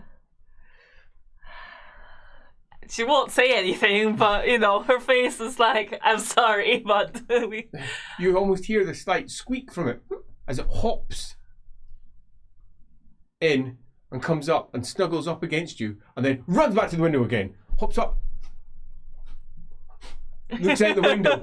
Clearly it thinks you've misunderstood. And you hear from further inside, it goes and dives down behind a bed. Its little paws come up and it looks out. Adorable. I think this is the time to be like, Ronald, if I'm visible again, I would really appreciate You ain't seen me, right? Yeah. Not being. Your mind flicks through the different prayers that you're aware of, but none of them deal with Ronald not being seen by the undead. So you're just going to have to pull on one where he skips through a building unseen. Will that do? We'll find out. Do yourself a prayer test. Hopefully. Yeah, that's fine. Well, you have invoked your prayer. Yes. Ronald successfully moved through the building, and not a single person saw in this prayer her before she arrived at her target, whom she seduced and pulled free from the tyrant's grasp. Dun, dun, dun. So, Yume is sitting looking in, and ahead she sees her first one on the inside. It has just a touch of luminescence to it. Just a touch. Slightest edge of purpley green. Just enough. You would never have seen it if it hadn't been in pitch black. But it's enough that it almost stands out. You can see the thing moving forwards where it might have just been a black shadow. Its hand has broken off, so it's mostly a stump. Its head has done the same, but still floats, just to the side of it. Its tongue is thick and hanging out. One eye lolls slightly to the side. It's been somehow picked apart, plucked or something. There's scratch marks across its face, and it's lurching forward as its head goes in a slightly opposite lurch to the way its body goes, giving it, if anything, even more unnatural movements as it goes towards a wall and stops and then turns again, sadly in your direction. If you want to get past this area, you're going to have to skip over to the other side now or wait for it to go all the way around. You have a feeling it's just going to keep walking until it hits something again. Yeah, I guess I'll go around. You skip in. You know it's coming along this corridor. You're on the wall of this one. That's the easy way to go. You can go either way to get to your room because it's a relatively easy way out. But if you go that way and back and in, you should be fine. But it's pitch black. You're going to have to be largely working by your fingers and possibly, hopefully seeing them. If you do, this is not the best way to go. But the fox comes along with you. And like that horrible thing, you can see him quite clearly. Good. Okay. I'll He looks terrified. He weaves in between your legs, threatening almost to trip you. I'll nod at my fox and point in the direction I'm going around. Bounds forward, up, looks back at you. Okay. And comes running back to you. Weaves, rolls running back up. Okay. I'm gonna follow it. Stealth check. Cool. Stealth check it is. Stealth check doesn't pass. Maybe I'll use another one. How many fortune? Oh, you got tons of fortune points, as I recall. I've got 2 left. 2 left. Marvelous. That is much better. Although it is just 1 success. But 1 success is enough. They are not the sharpest of cookies, and none of them are really looking per se. They're more just meandering. As you reach up to the corner and turn round, and there, on the ground, you can see a foot. Just a foot, by itself. Okay. The toe twitches. The big toe. Horrifying. Just the toe. The fox looks at it, looks at you, looks at it, looks at you, looks at it, ears flat, looks at it, tails down, looks at it, looks at you, and just sits there, shaking its head from side to side. Clearly does not like that toe. But you know, it's not attached to anything I can tell. No, it's definitely not attached to anything. It looks fine. You would make your way down here and then in. You would have preferred to go the other way. This is slightly longer, but it'll do. I just had a horrible thought. I love it. Should I pick up the foot for later chucking purposes? Lob the foot at it. Take that. Or foot shove. Down the other foot shove. Down the other corridor. Like if she's got to go pick up, so she's not gonna throw away her things. But is it attached to anything that can feel it? Tickle its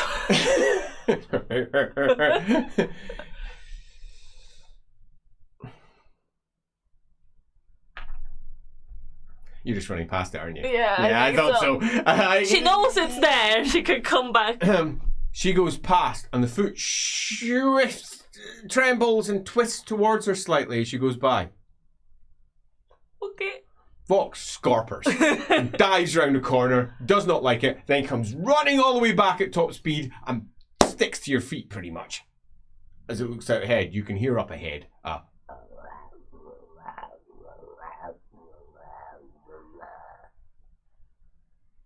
As another one passes by on a T-junction ahead, its head is swollen.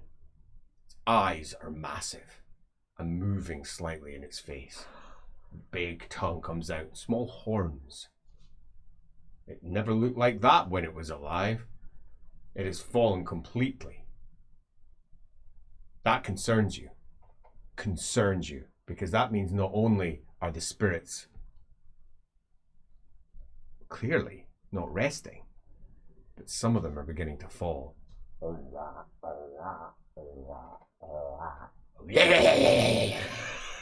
As its tongue wobbles and it just goes past. Its body is entirely normal. Still both feet. Both feet.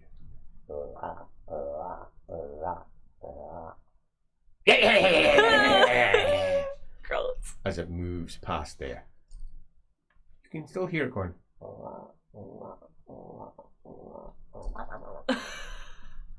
Fox is looking at you, thinks you're clearly out of your mind, and then it looks back down the corridor to get out, and you see the hand passing by. Oh, no, now you're going to be seen down possibly either way. You're going to have to go down this way if you're not going to be seen by the one there that goes, might not see you actually, as it just keeps on walking forward into the door you left open on the way out. As it passes into that room. What are you doing? Yeah, I mean, I'm going past as since it's not looking this way, just down to the end of that corridor, the one where you just saw the thing. You've got to turn around then. The door is just there. Where, yeah. And you look back and you can see the back of its head. Okay. Its body. Before it reaches the end of the room and then turns around, I think she'll dive into there. You go forward, skip. Up ahead is another one. Oh, God. Facing away. Okay. Its arms are split into 1, 2, 3 separate pieces. Its body is also split. Its head is floating slightly to the side as well. And you can see the glistening red. You know the door's there. And the light of it, your eyes have adjusted so much that now you can almost catch its salient edges. The door you can see, and it's probably looking the wrong way. You scarper, because what's the alternative? You're going to get caught by one at one side. And you go, slide the door open, slide the door shut. As quietly as you can, stealth test. Oh, God. Yeah, that's fine. 3 successes. Okay! You're still okay. You're on the inside.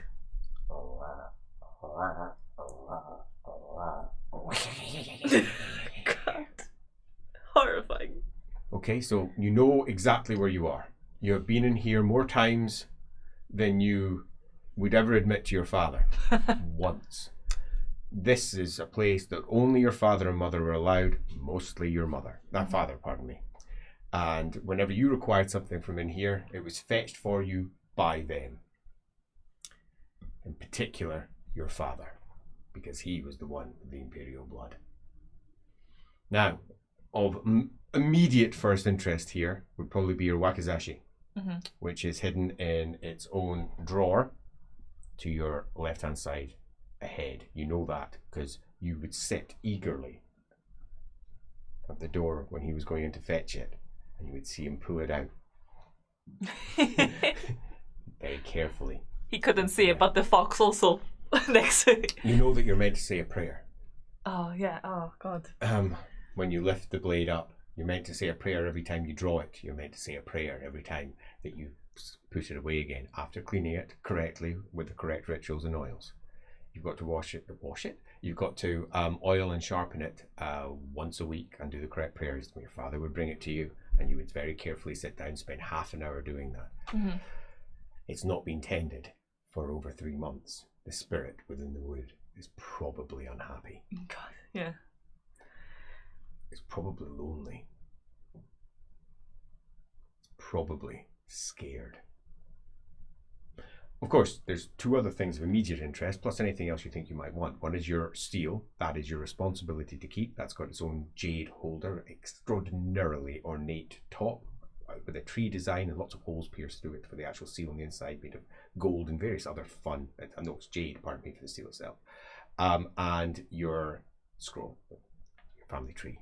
Quite literally your family tree. Yeah, no, she will. I'm assuming she doesn't know the prayer other than maybe the cleaning one. She knows the cleansing prayers for sharpening and cleaning, but she doesn't know the proper prayer for,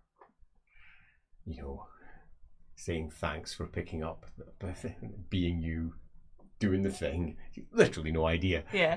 Other than you're meant to thank the sword for being your pal in some fashion or another. She's going to respect it. Go to the drawer, open it really quietly, and whisper in the quietest voice possible.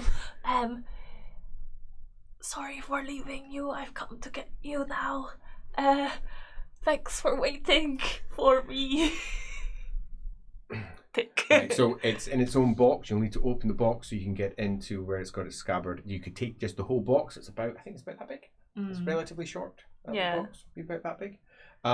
It won't completely fit in your satchel, and that'll stick out with its black lacquer. It's got gold. It's really. The gold. It's going to be sticking out, looking really impressive.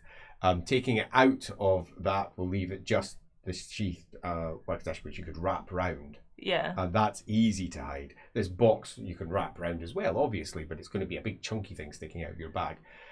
But it is really nice. It is really nice, but she's just going to take the sword. Expedient. Good. Plus she's got quite a lot of spare clothes that she's got inside the satchel, so she can just wrap her sword with that. Slide it in. There'll be a slight sticking out, but that'll just be a sticking out of cloth more than anything else. Next. Is there any chance the cleaning stuff is also in here? No, that's back in her room. Ah, god damn it. Gods. Okay, think about that later. She'll move on towards where she thinks the scrolls and stuff are. Easy. That's to your left. Slide it open. There's a slight low rumble as the wheels on the drawer work. Good drawer. It's not a simple piece of wood. Again, that merging. Yep, that's the seal. Definitely the seal. Wrap that up. Pop that in. Hope it doesn't rattle. Scroll case. It's all wrapped up inside it with material. Good. And the scroll case, let's feel the cording. Yes, that's definitely your scroll case. Wrap that up. Pop that in. You've got it all. Would the other ones also be here, usually? Yes, you would expect them to be here. She'll probably feel for them. It's next drawer along. That'll be your mother's one. And it's there. Damn.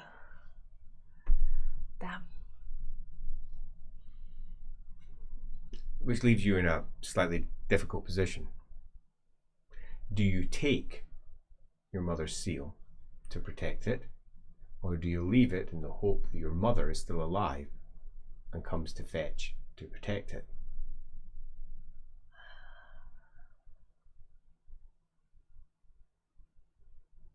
The seal's the important part. The rest is all important. I mean, your father's weapon, assuming it's up there, that weapon is almost 4,000 years old. Yeah.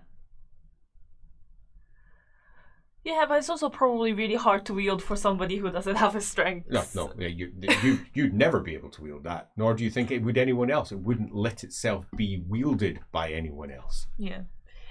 I was also thinking potentially having her mom's seal could come in useful if they had to. Possibly could. And then you also have your father's seal. If you're taking one, do you take them both? The father's seal is the most impressive of them all. Although its actual seal, what it seals is very simple. But the actual seal itself. But then carry them around with her? What if they stop her? Yeah, each one carried around all the time. That's a lot. And yeah, I mean this it's an imperial seal. It's divine. Are you willing to just leave it here? Your seal, divine. Your father's seal, divine. Your mother's, not so much.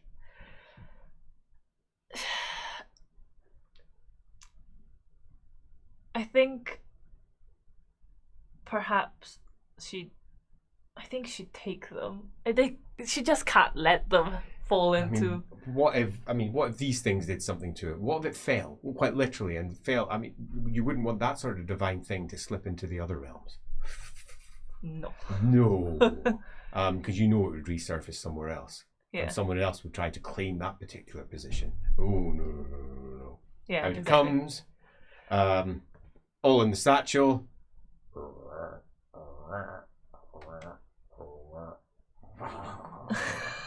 What's she doing? I don't think she knows the room well enough to go looking for other stuff. I think that's fair. It is pitch black in here. Is there a desk? There is not a desk. Okay, so there is a prayer mat in the middle, and it's just low furniture on the opposite three walls, and then the walls have got the necessary armaments. On top of the furniture is the necessary clothing. You've seen on the inside. You don't know what the vast majority of the drawers hold. Cool. Okay. I think it's time for her to go maybe get some actual normal weapons from the armory. So the armory is down on the second floor. Yeah. So you're currently up on the fourth. Yeah. And this room, it's in the middle, so it doesn't have windows, I'm Correct. assuming. Does it have multiple doors? It has one. It has one door. And the other three walls are covered with furniture and accoutrements and okay, cool. weapons and armor. So in that case, she's just gonna have to time it. Only one way out, isn't there? God, okay. A tense 20 minutes. as she tries to choose the time when it's best to slide that door open. When it sounds like they are as far away as possible. Can you just roll one die? A dice of doom. To see how well she's got luck on her side more than anything else. I'm also going to roll one. And tell me what you roll. 1. Oh, I need to roll a different one. I rolled a 1. Now, typically, for those of you who have not played in my games, Dice of Doom is a nice, simple mechanic. It's just pure luck. If you roll an 8, it's bad, because 8 pointed star of chaos. And other numbers might have various meanings according to just how bad things are, with 1 being pretty okay and 10 being pretty the worst. Or the flip. I don't know. So... Depends entirely what it is. In this case, though, it's just, did you roll an 8? No, I did not. And neither did I. As you slide it open, there is not one just waiting for you on the side, a screaming ghostly face or anything worse. You half expected there to be. As you look out, and in down in one, it looks completely clear. On the other side, it's clear. Great. Okay. She's just gonna head towards the closest. The closest way out would be to go the opposite direction to the one you came in, because you ended up going the slightly longer way round to that one. But alternatively, if you want to go back by your own room, it's also the same direction to begin with, and then it's back the way. But if you want to, for example, get the oils for your... Yeah, because I'm assuming they're special oils. Oh, yeah. Yeah, she'll go back down. Yeah, she'll go around. Because also the reason why she didn't go that way was because there was that other creature. Yes, there was. And that one's just walked. Yeah. Out. So, down that way, you turn the corner, take a look. It's pitch black. You're not seeing any of them. It seems fine. In the distance, you can hear a... Good.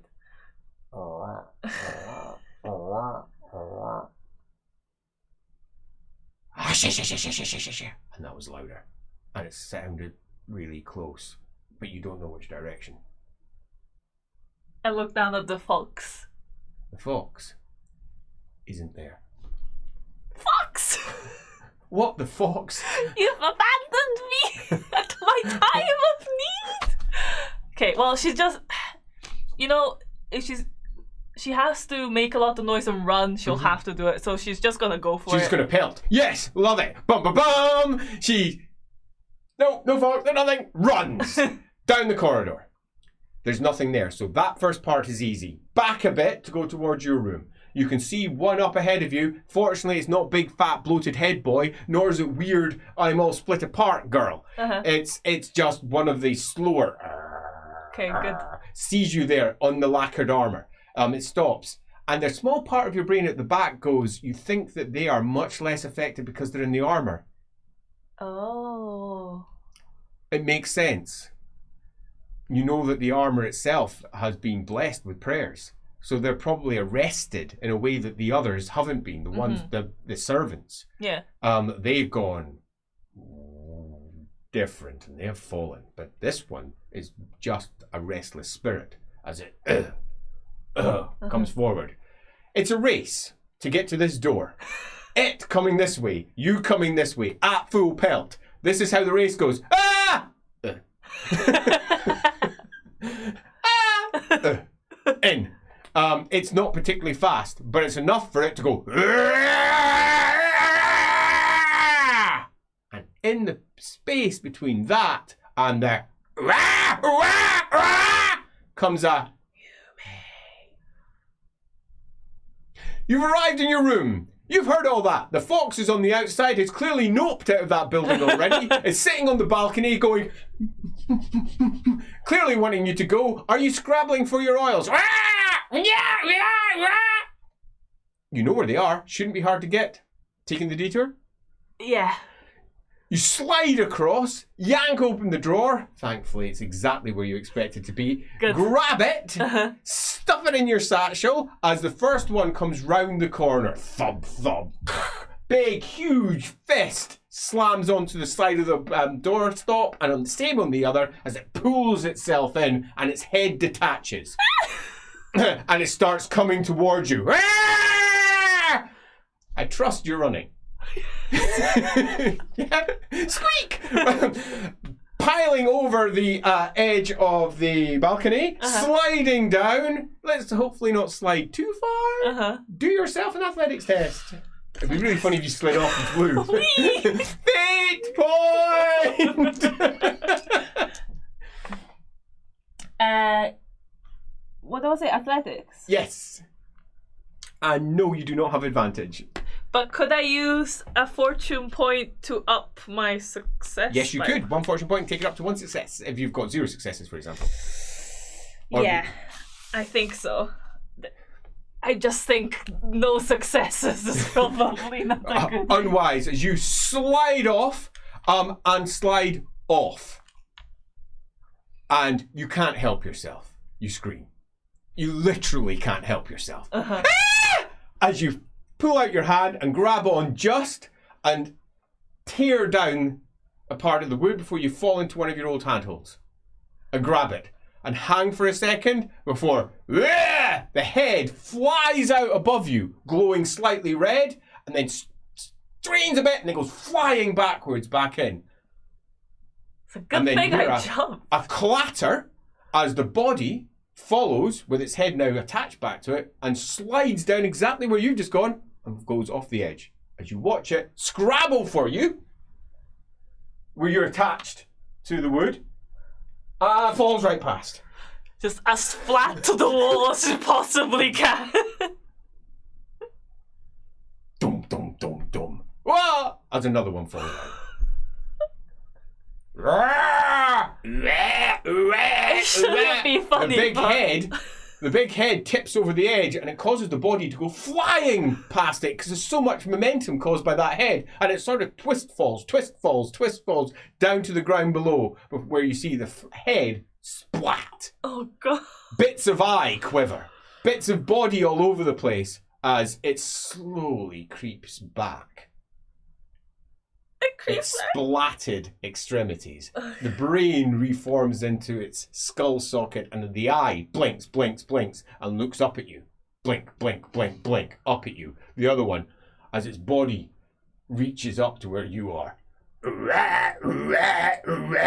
It says from all the way down there, 3 and a bit floors below you. What about the other two? Boom, boom, boom. Ah! Boom, boom. Ah! There is a small part of you that can't help but watch with a certain amount of pride. Because you've avoided them all. But whoever is going to have to deal with what you've caused down there is not going to have fun. 2, 4, 6, 12, 14, 30. It's fair to say we've moved past corpses falling to just a corpse fall.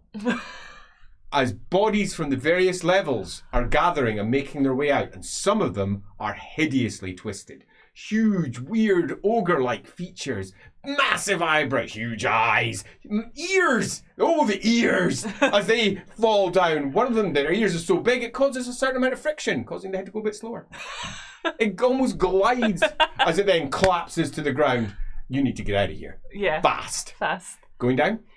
She's going down one more floor and going to the armory. Okay, so she's down to the third. No, she was in her room already. Yeah. Oh, no, she went out and then down towards her room. Then there, and then all the way down to the bottom. Great. That's not hard. Most of the dead things are up there now. Outside, you hear the sounds of panic.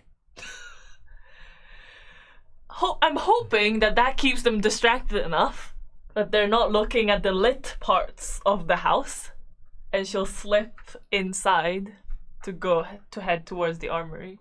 Oh no, she can get there with ease. Oh, So okay. then down to armory, grab her bow, training bow if you want. Yeah, that's what I figured you'd be after. So training bow, extra arrows, grab yourself, shuck over a quiver onto your shoulder, get yourself another 25 arrows. Cool. 5 racks of 5, pull them in. Sounds good to me. That's that done. The next question is, are you going to go out through the main door or are you going to go out through the side door? Is the side door anywhere near where all the things have fallen? Yes. You could go out through the main door. That's on the front. The guards might still be there though, because that's on the opposite end of the building. Yeah. As in, it goes out to that side. That one goes out to a different street at the back. Any chance I could go back up and through. Well, you could go back up and out through your main. Yeah. That's only up one level, and there's nothing on that level on the 3rd floor, so you're fine. Hopefully, yeah. Is that the plan? Uh-huh. Easy. Cool. Done. All we need to do now is go down. Single climb test. You can flip it. Your heart's racing. Yep. 0 successes. Sweet. Well, Can I please have a stress test? cool. I don't know what I'm. Wait. Cool test. Cool test. Yes. That is a fail. That's a marvelous fail. You will take. And that one. That's 2 stress points. 2 stress points. Do it here. You want to know what stress points are? We have the rules up on the blog somewhere. Go find them. Type stress into the LAWhammer blog. You'll find it. Right. So, I think quite literally panicking. The thoughts of everything that she's seen running through her head. That reforming, the eye just looking at her. That eye just looking at her. But she has saved her seal. She saved her parents' seal. She's got her weapon. She has been successful. She is sweating. It's cold, but she's sweating. Where's she going? What's she doing? It's now really quite late. In the distance, you can hear some sort of conflict. Crack, bang, bang, bang, crack, bang. Yeah, it's not safe for her to stay here. She's probably going to head over to one of those inns or like places that she would have stayed if she had to. All right, so she's there were several inns that she would go to. Often the bi-hourly inns. You're fully aware of what those inns are normally for. Bi-hourly? Quite. But you know the staff of a couple of them, and they know not to ask, and you know not to ask. A quick cross finger, and you get yourself a decent rate. They never charge you for more than 4 hours in a row. And while some of them are quite expensive, a couple of shillings sometimes an hour, some of them are a shilling an hour, they are, because they're part of your gang, so to speak, safe. Yeah. They are, however, mostly over in the East End, at least the ones that you know. There is one near the centre, but you reckon it's probably either blockaded, shut down, or behind some sort of riot stroke handgun-based hell. Who knows what they're doing down there? Yeah. So skirting all the way around that, past the Celestial College of Magic and its enormously huge towers covered with glass domes and telescopes at the top, round by the Cathedral of Sigmar, past by whatever's there, over the bridge, pay a small toll, and that's where you go. You're looking at about an hour's walk. Yeah, that's probably what Maybe an hour do. and a half, given that she's going to probably want to be stealthy. Yeah. And also maybe... Of 2. Sorry? Dice of 2. Just to see if there's any misfortune along the way. 1. Well, you're fine. When she passes the cathedral, she'll just look at it like, hope Leopold's okay. Yeah, as she approaches the cathedral, there are knights almost everywhere here of various orders. Not that you really know the orders. That one's got griffins on. It's called Knights Griffin. They're guarding the temple up at the front, the cathedral. They've got griffin iconography all over them. Their armor shines and gleams, even in the half light here. There are sconces and torches everywhere. This place is very well lit. There are, let's call those ones the Knights of the Twin-Tailed Comet, because they have that. Let's call those ones the Knights of the, let's say, Hammer, because they've got hammers. There's clearly several different orders that have gathered here to protect the High Temple from whatever is happening further up. And you can see smoke again rising from the centre of the city. And then, as you're passing by, thinking about what horrors Leopold may be facing inside that cathedral, you hear again in the distance, crack, crack, crack, crack, bang, crack. Almost like firecrackers, but you know they're not. Bam, boom, low-throated. Ridiculous. They're having a war up there. Well, is that really what's happening in the capital? You've been here for all of your life, and they riot every year. Sure. There's some tax or another they hate, and they generally shake windows, smash things, bash down doors, loot, fight a lot. There's a lot of disenfranchised young men in the streets, tops off, Sigmar tattoos all over the place, just beating bits out of whatever they can. Sometimes they march up to the Imperial Palace, sometimes they march to the cathedral, sometimes they march to some of the local burgomaster's halls. They rally and they shout and they scream. They often have placards daubed with, "You do not want to describe their pathetic attempts at language." Often it's just pictures, again, often very poor, as they're going around with their pitchforks, effectively being a mob. This isn't a mob. It has many of the traits of a mob, but it's lost most of them. There appears to be some sort of weird proxy war going on in the centre of Altdorf. And the worst part of it is, no one seems to be trying to conclude it. Mm-hmm. It's almost like there's someone in the middle just having a happy dance, and no one is going, "Oi, stop." Yeah. Where are the Imperial troops coming from the palace? Where are the Sigmarites? Well, they're here, doing nothing. The knights have just gathered out. There's a few priests in amongst them with censers, making prayers. One with a holy book, sermonizing over there. Most of the knights, though, have reached the point of being bored and tired. They're milling. They're talking to each other. Many of them are off their horses. Almost 200 of them are picketed over there, just horses. Comparison for war. Bedecked in armour. No fighting going on, though. You may consider stealing a horse and go, maybe not.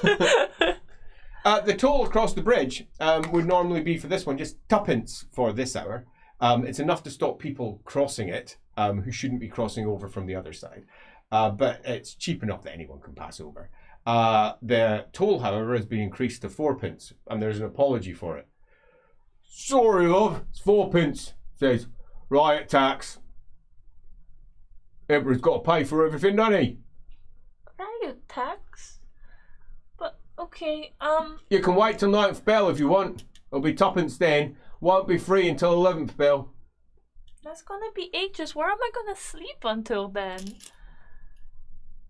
Not on the street. Watch a movie on. Maybe a mercy ass. Most of the mercy asses are though on the 4p side. He smiles. "Come on. I know you've got it. I've seen you before. Don't you even try. No sneaking by." She will ask for change. You will get your change. I'm not arguing over 4p and one silver shilling. I'm up all night. Any word with what's happening up there, by anyway? There's a lot of fire. Crack. Bang in the background. Do you know who it is? What's going on? Has the Emperor changed his mind yet? I don't think so. Oh, The he rioters bloody are still should. there. He bloody should. Anyway, sling your hook. Yeah, thanks. 20 minutes later, you're now very much in your part of town. You know how to slink through the back streets of the east end of Altdorf. You've got etiquette criminals. This is your place. You know the people to avoid. You know the gang markings to avoid. You know the streets to avoid.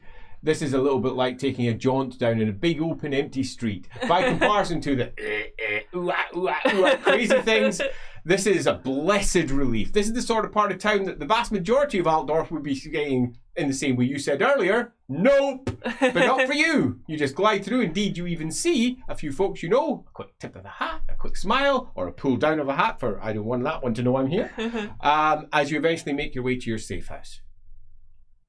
The woman is behind the plank of wood counter, sees you. "Alright, love," she says. "You're coming in. Silver for deposit. You can pay the rest when you're out." Yeah, there you go. "Thanks, love. Normal room. It's unlocked. Keys on the other side." Thank you. In you go. Click, click. This room has red curtains, red linings, red, let's call them sheets. It's charitable.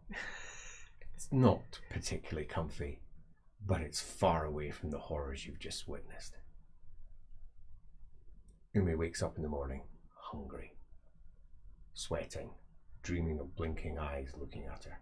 Just looking at her. Blink, blink, blink, looking at her. Horrible. It's going to cost her another, it's 2 shillings, so 8, so that's 7 shillings. 7? Yeah, it's an expensive one, but utterly safe. It's your safest of safe houses, and she's feeling it. Yeah. Given just how much money you lifted earlier, I think you're okay. No, I have the money. It's not the point. It's just expensive.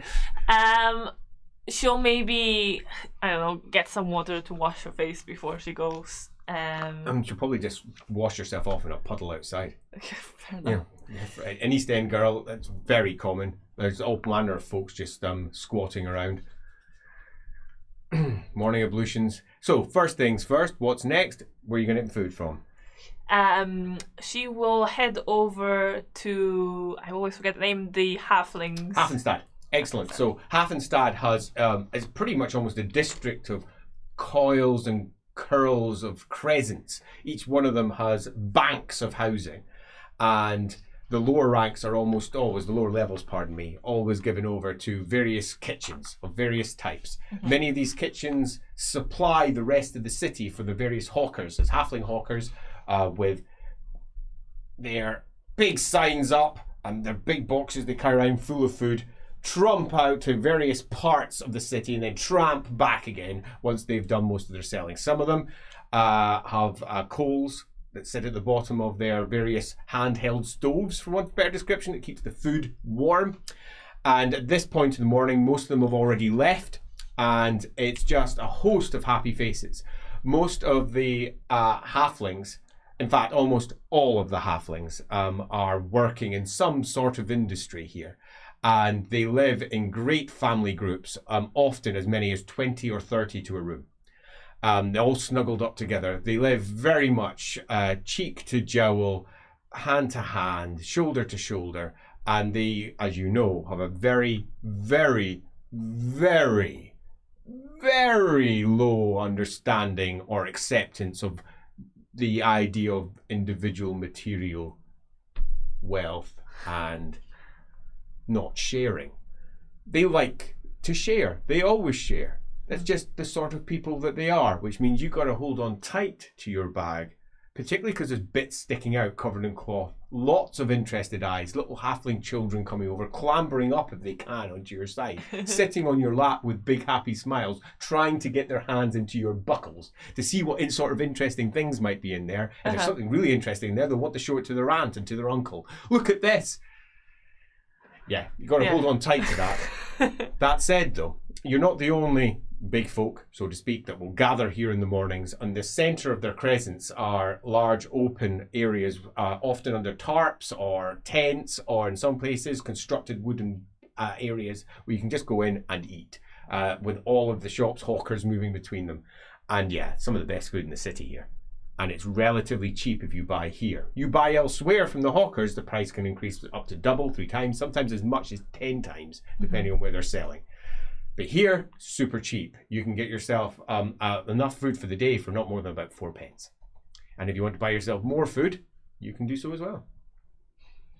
Yeah, she'll go to one of the ones she usually would go to. She probably has, like a regular place. And get some food for herself for the day and maybe a couple extra bits in case she meets anyone she knows. Okay, so spend herself about 10 pence. Yeah. So she's got herself a good chunk of food, enough to get a small sling bag. A small sack will just be given to her. One of the nice sides to them having little in that, it's not so much understanding, they just literally don't care. If you need a bag, they just give you one. Mm-hmm. They expect it will come back to them at some point. Because that's what they expect. Yeah. And there you go, it's a quick, cheap sack that you can just slap all your pies in, there you go.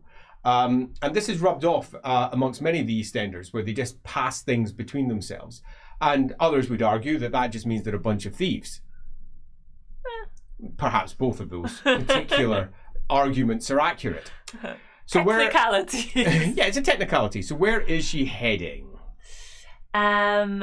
She will head to the gambling hall that she... Excellent.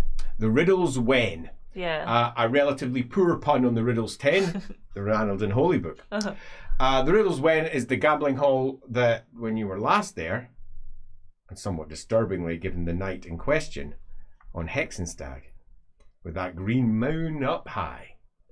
The same night your family were massacred, assuming they were, the same night that all the death happened in the embassy, and you fled here, and they were all dead here too. That was Yeah. enough for you to think it was targeted. It was enough to make you flee. Yeah, I think considering the horrors of the night before and stuff, I think she's gonna be a little bit more wary and maybe hide in the shadows opposite. Yeah. Just to Scout the place out. That certainly makes a certain amount of sense. No one is really looking. You don't even need to make a test. You've got Alley Cat, I believe. Do you have Alley Cat? I do not have Alley If you Cat. don't have Alley Cat, then you do need to make a test. Cool, okay. Boom, boom, boom. Yeah, that's 2 Super. successes. Perfect. That's enough. No one's really looking for you. As long as you've got a success, you're fine. You're not sitting there, you know. Pies? Pies! No, you're not doing that. There's quite a lot of footfall. You know that there's 2 ways into the Riddle's Wen. You've got the front door, which goes into a set of steps down to a lower gambling hall. And at the back, on the other side, on a completely different street, there is a kitchen. A soup kitchen, as it's often called, although it rarely sells soup. It sells a mixture of whatever they can get their hands on. An awful lot of halfling cast-offs come in this direction as well. The Ranaldans use all the money that has been picked up from the gambling hall to purchase this. Most of the Ranaldans that are relatively devout come here to give their 1 in 10 coins to Ranald. They will gamble it in the gambling hall. And if they win, they will often keep on gambling it until their 1 in 10 is gone. At least that's the plan. Some keep. You can. It's a bit taboo, but you can. Some gamble far more than the 1 in 10. And it keeps the hall churning. It keeps the hall moving. It makes it feel popular even when it's going through a slow period, because there's still people coming in and they're gambling away and they're happy. That's the big difference between the non-Ranaldan halls, because they often want to lose. And when they're losing, they're smiling away, which makes the other punters have a lot of fun. And they're often fleecing those punters while they're at it, because most of them are criminals. Yeah.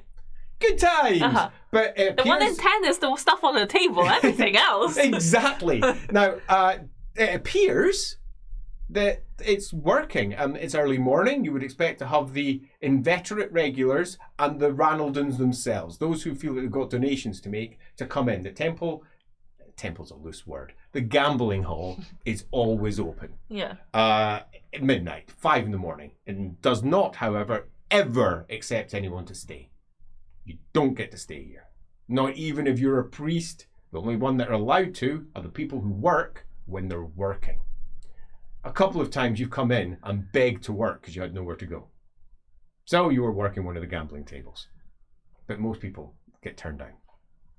But it looks like it's active. It looks like there's people coming. You even recognize a few of the faces going in. So for all there was a massacre, which when you went in there, you didn't see how many died, but there was at least 15 to 20, you think, before you noped your way out of there. I'm done with this place. Clearly someone's after me. Run. Cool. What's her plan? Well, to her, obviously, the gambling hall was always more than just a place to gamble, right? Yes. Where she learned a significant amount of what she knows about being a Ranaldan. Her fox, after all, was the one that guided her here in the first place. Yeah, I think she will try and... Fox is gone, by the way. Disappeared again in the night. I hope it's okay, but it's usually okay. Yeah, he's away most of the time. Yeah.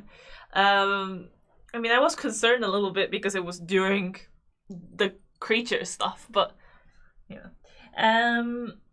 yeah, she will try and maybe join maybe a small group or something going in. So yep. So tag on at the back of one of the groups, wait for what looks like a small group of 3 or 4, and yep, you get one.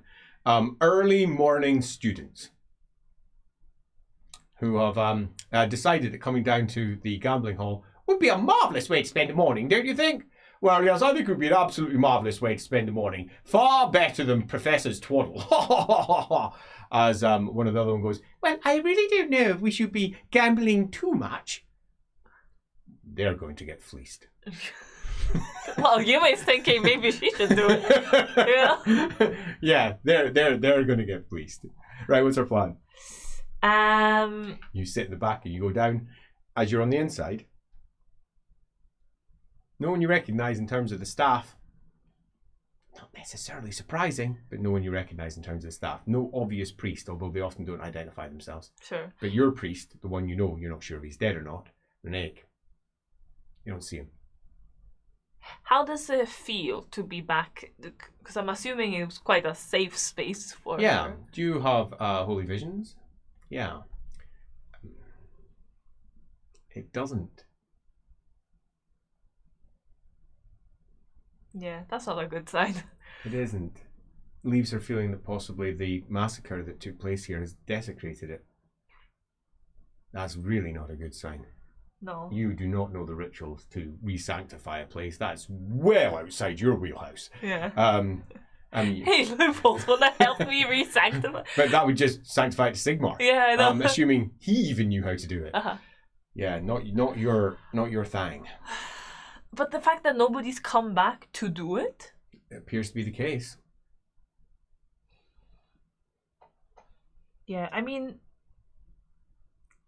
It's possible that maybe one of the more mundane cult members, so it could have been a cult member who came along, did the necessary rites to re-sanctify it, but isn't blessed by Renald, so it wouldn't actually sanctify his holy land. It would take a long time for it to develop into its own spiritual place. So she's obviously a touch discombobulated by this. Yeah, she probably misses out on the chance to steal from those students. Yeah, they're already wrapped up in a game with someone who is eyeing their purses with a certain amount of glee. One of them is being pointed over towards a counter at the far end where they can go buy small cat-faced chits, which they can use for gambling if they don't want to put a coin out. And they effectively can keep that over there. Those chits are often bartered and traded by various Ranaldans. Indeed, they often prefer to gamble their 1 in 10 with the chits, because that means they know exactly if they've lost all of the chits that they said that they would gamble away.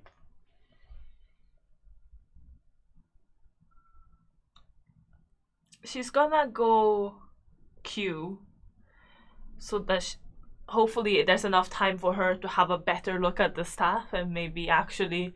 Yeah.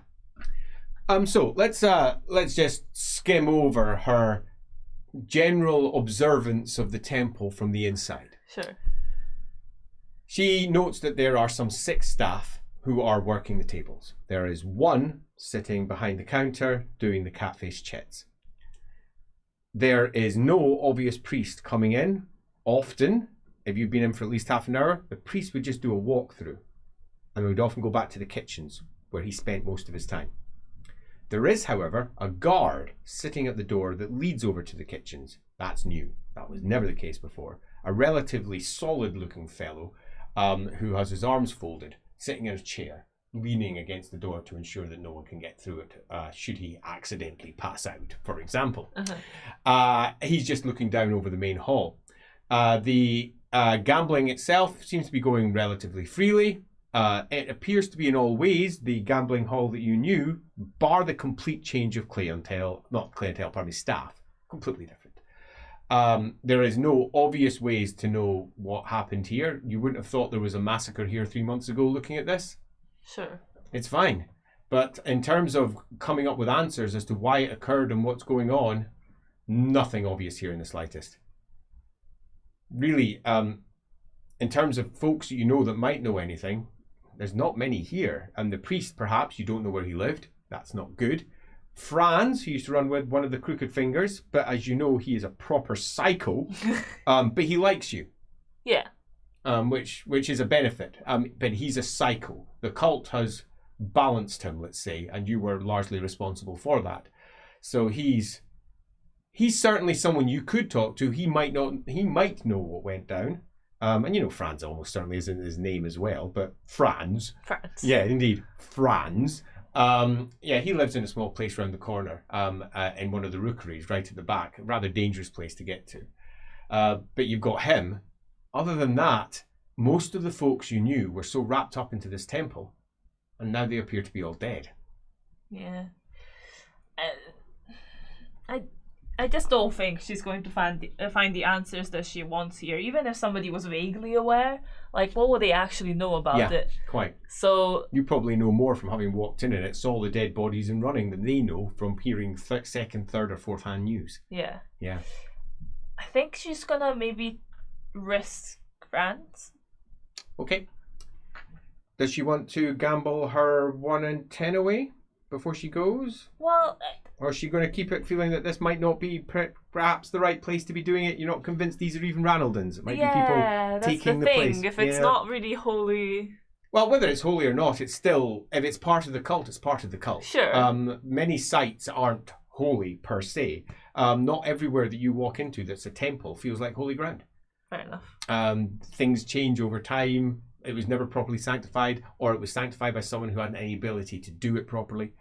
But yeah, I can understand not wanting to pass on those coins. Yeah.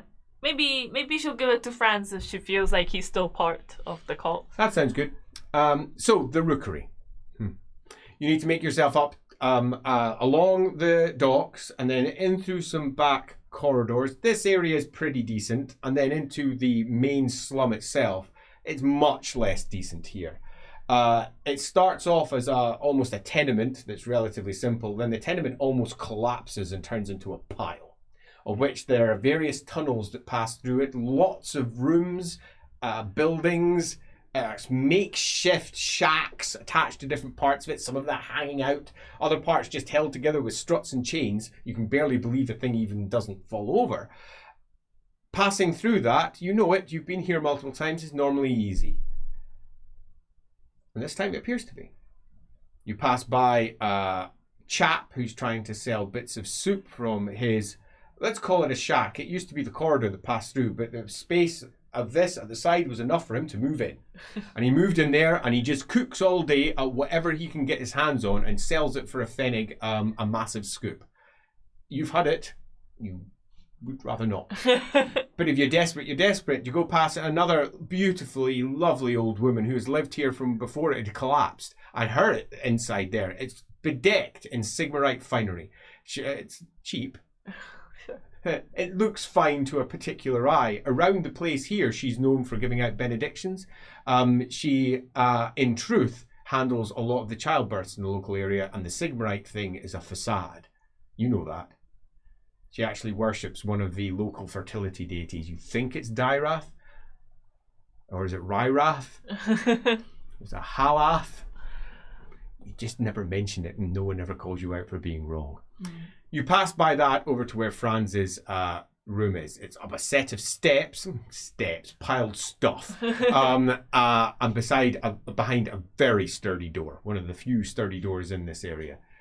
He brought that door. You were there the day that he hinged up the entire thing. He'd stolen the door from the other side of town and had literally carried it across the entirety of town, chatting away with you all the way over before eventually slotting it into place. Because he needed a proper door.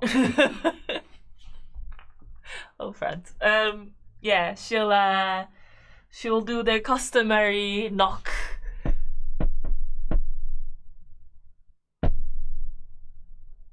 Then you hear a, yeah, what's it? Does it sound like Franz? Yeah, it sounds like Franz. Hey, Franz.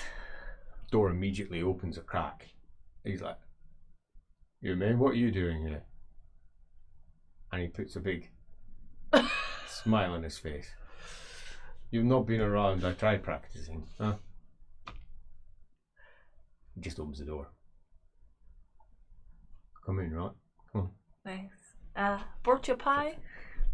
Oh. I didn't eat yesterday. His room. You've been in many different people's houses, often without permission. His room is unlike any of them. It's pretty much empty. There's a single bed that sits in the very center, pretty grubby. He's got a pot in the corner where a small pile of stuff sticks out, including a sword, knife, a garrote, other bits that you know have gathered in the bottom, and a shit bucket. It's pretty smelly in here. He doesn't leave very often. He's wearing a very stained, loose top and a jerkin. Scored, ripped and torn in many places. His eyes open slightly. He puts on one of his extremely convincing smiles and then eats his pie. His face dead. Thought you were dead. Yeah, well. I heard you were dead. I mean, probably good. That way people stop trying to find me. Well, I've been away. I only killed them because I thought you were dead. Killed them? Well, the ones that killed, I thought were you. I killed them. So, maybe I shouldn't have. Was that bad? I don't think it was bad. I don't think it was the right thing to do anyway. I mean, they did kill a lot of our friends. Well, my friends, your people around you. No offense, of course. I'm not talking about the temple. I'm talking about the ones that took out your, uptown in the posh part. The people who came to my house. Yeah. Did you may ever tell him? No, how could you? You arrived at that house, you ran, you went down here, and you've never told him who you are. Apparently he knows. I didn't realize you knew where I lived. You're not hard to follow. Well, I guess clearly. How am I going to be able to protect you? He says, I don't know where you go. Well, I thought I'd failed, so I killed him. I appreciate you looking out for me. Hmm. It is a shame I can't ask them why they did it. Any chance? No. I will. I tortured their leader. It was the officer, so I presume he was the leader. So I tortured him, but I didn't do it because I wanted anything. I just hurt him. It was an officer? Oh yeah. He was a knob. Do you remember what kind of officer? Like, of what? Oh yeah, I've got a badge. Oh. It says, I like to keep my mementos. Could I see it, please? Looks at you. Don't touch it. He leans over, goes under his bed, lifts up a floorboard, rummages around here, clatters, scrapes. There's all sorts of stuff down there. Yeah, Yume is like peeking, but does she want to know? And then pulls out a bloody stitched patch with torn cloth all around it. Yep, it's definitely one of the Altdorf regiments. We've definitely seen it multiple times. You're not sure which one it is. It looks like an impressive one though, so it's going to be one of the low numbered regiments afoot, you're pretty sure. Yeah, this is his one, it says. His patch. It's his blood as well, by the way. Yeah, no, I guess that part. Oh, there's some of mine in this as well. I got run through by one of them in my side. That hurt. That hurt a lot. You told me I shouldn't kill people, but I figured if you were dead, it was all right. Oh God. And then he smiles. You don't need to do that around me. You know that. Who else am I going to do it around? I guess. Yeah. You've gotten better at it. Well, one day I'll get good at it. Okay. Well, Yume will try and remember what it looks like in case you get pointed out. Yeah. Easy. And she'll say, okay, so, and the gambling hall, was it military people as well? I don't know. I didn't care about that. Thanks, Trans. Didn't even look. That's where his mates are.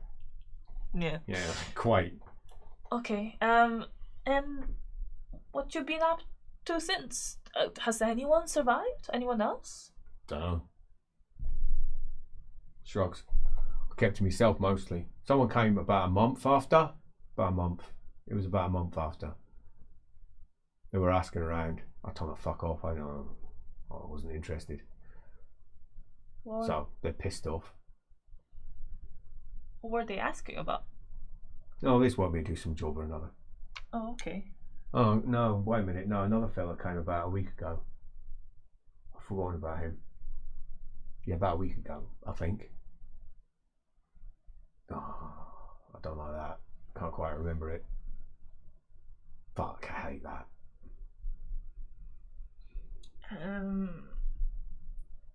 Fuck. Someone else. I don't know what they're asking about. And you told them no? I think. Maybe. Yeah, maybe. Well, can't really do the job if you can't remember what it was about. Yeah. No, there was a job or something. I think I said yes, actually. I don't remember. I'm sure it'll come to me after I finish my pie. Yeah, you do that. Is there a window in this room? Nope. Cool. Okay. Well, if anyone was like keeping an eye on this place, I guess she'll find out later. Well, I guess. So they didn't kill you? Were you in league with them? Clever if so. Did you let them in? No, I ran away before they could find me. Or while they were dealing with more important people, maybe? Like my parents? In any case, I ran away. Well, you didn't die. That's something, isn't it? Yeah, no, it is. Yeah. I don't really. I'm not going to be staying long in Altdorf, and I'm actually leaving pretty much as soon as possible.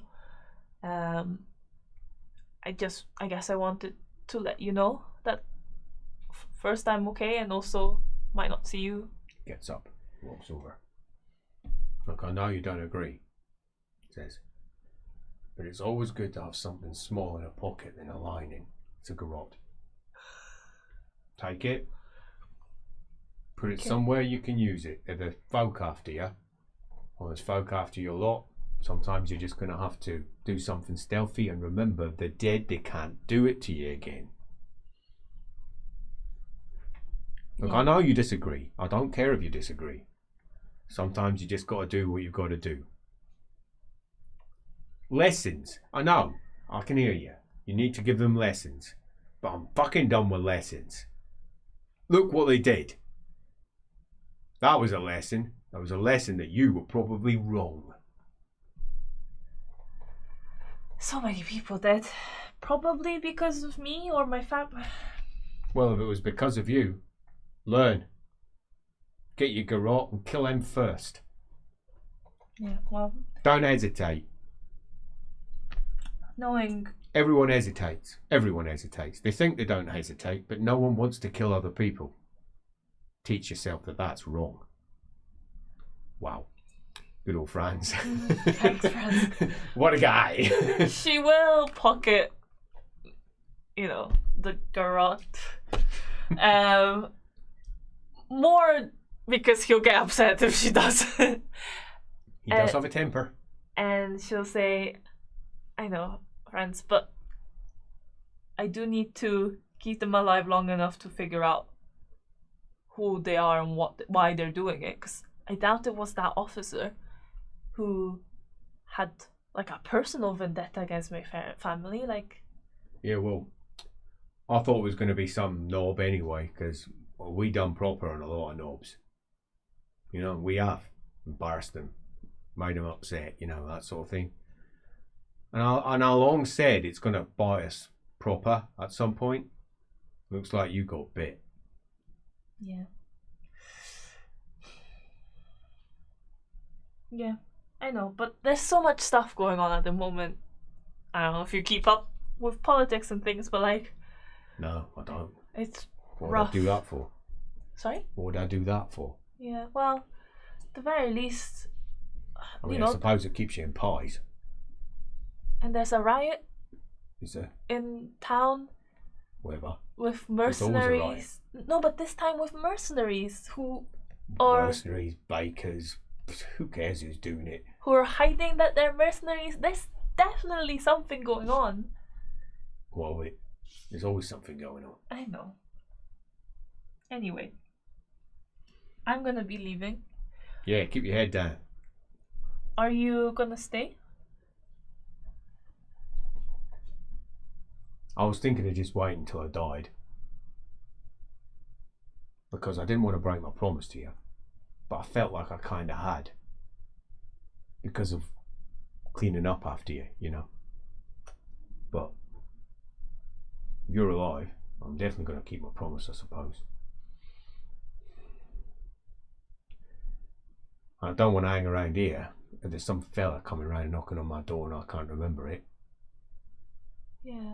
Which means someone's looking out for me as well. Which means someone might be looking out for you. So yeah, you should run. Yeah, I'll fuck off, I think. I hate Altdorf anyway. We love and we hate. Maybe midnight.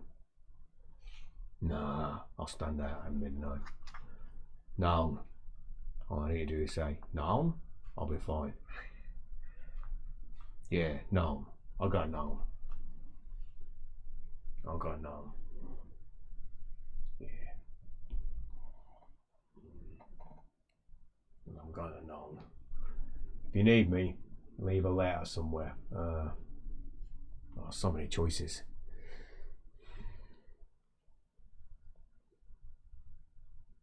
Temple of Shalia. Sister Halfsburg says, I know her.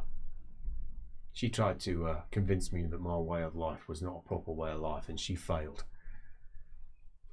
She'll be happy to know that someone else succeeded. Although you didn't change my mind.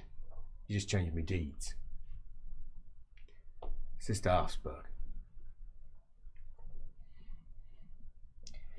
Okay. I'll better pack. He says. She'll pocket the other 2 pies that she got, whatever, and just give him the sack. Like, use this if you want. Yeah, that'll do. He says. Yeah, that'll do. Thanks. He says. Tosses it over in the corner of his bucket. I'm going to take a shit. You should piss off. Alright. As he wanders over the corner of the room, pulling down his shoes. Sits. Take care of yourself, friends. Bye. Bye. Says Franz. She will leave. As you make your way out. You're back in the rookery. What's her plan now? Before she steps too far from Franz's door, she's a little bit concerned about this. Is Franz usually forgetful? No. So the fact that he doesn't remember this person who came... It's not a good sign. No. He also clearly saw it as not a good sign. He's lived in this place for quite some time. Yeah. And to just up sticks like that, admittedly, he doesn't hold much attachment to anything. But nevertheless, he clearly saw the writing on the wall as well. And before he realised you were alive, he was like, yeah, whatever, let it come. If I kill it, I kill it. If I don't, I don't. But now he's decided, oh no, something worth living for. I will go off and do something else instead. It's nice to be someone's reason to live, I guess. Isn't it nice? It's really just a wholesome story of friendship. It is. And massacres. Yeah. God. I mean, this place is essentially like hodgepodge, right? Yeah, absolutely. Is there a different exit that she could go out of? She'll have to go down the steps that she went up to get up there, but she can go different directions, many different ways through the corridors and rooms. Indeed, to get to different parts of it, you often have to go through other people's, effectively their houses. Yeah. As you just slide through, much like the poor chap that lives in the corridor. Yeah. Except that's his house now. Lives in that house. Are there doors between? In places, but most of it's relatively open. If it moves off towards an individual, let's say cubicle of life, there is often doors. Some of them are well made, some of them are much less well made. Because, you know, obviously if she's gonna disappear, opening doors is kind of obvious. It is, yes. But you'll be able to slip through here without too much difficulty. Okay. Yeah, she might preemptively hide while nobody's looking. And then whisper out a prayer to Ronald. Yeah. That time when he slipped down through the 1,000 corridors in his attempt to find his way to the very depths of the heart of the ocean with Manan, where he had stolen Shalia. Oh, Ronald. The hijinks you get up to. Yep, that should be... Yeah, that's fine. In the depths of the sea went little Ronald, and as you go into the depths of the rookery, you skip by, and it's interesting. Because the second you do, and you slip off, someone looks agitated. man walks right past you. You hunker down and stay behind him because you know that you can't hide. If you hide, it doesn't work as well. So you just sort of keep behind him as he spins round and you take a step to the side and another step to the side. Fuck, fuck, fuck, fuck, fuck, he says, and then he shouts out, Bertold! Bertold! And a head comes out. Yeah, what is it? Did you see it? Bertold shrugs. Bertold's round the corner, you can't quite see him yet. You stick your head out just as he looks the other way. And as he turns to look back, you stick your head back again. As you step in behind him. Fuck!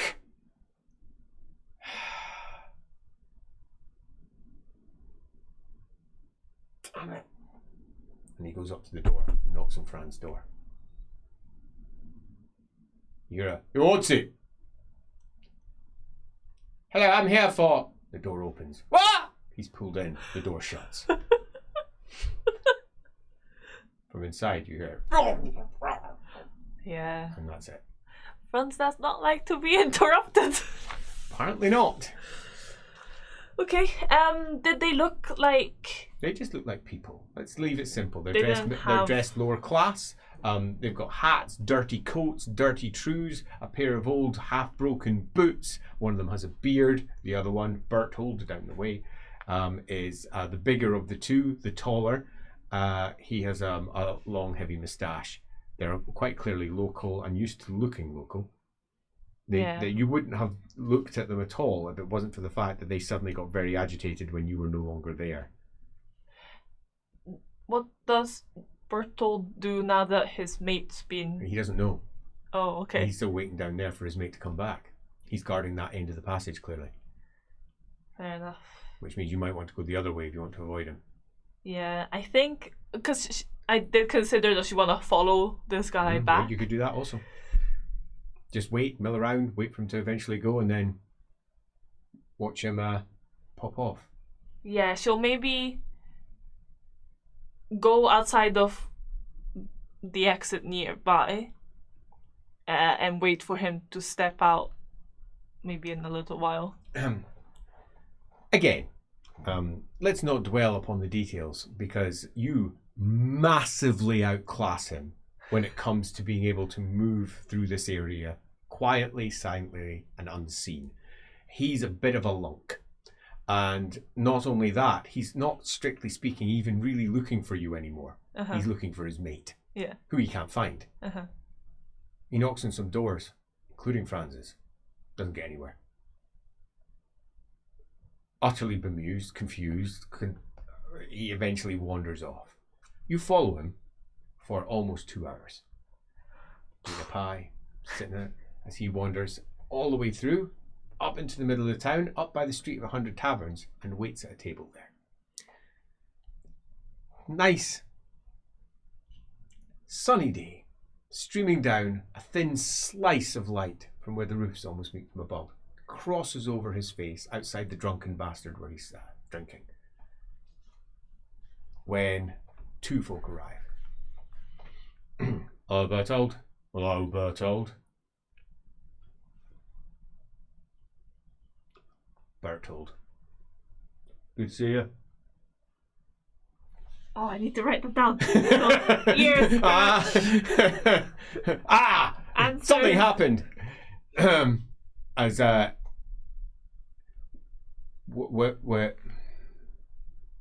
so where is he? You recognise the two. They're the very two that approached Gerhardt in the square.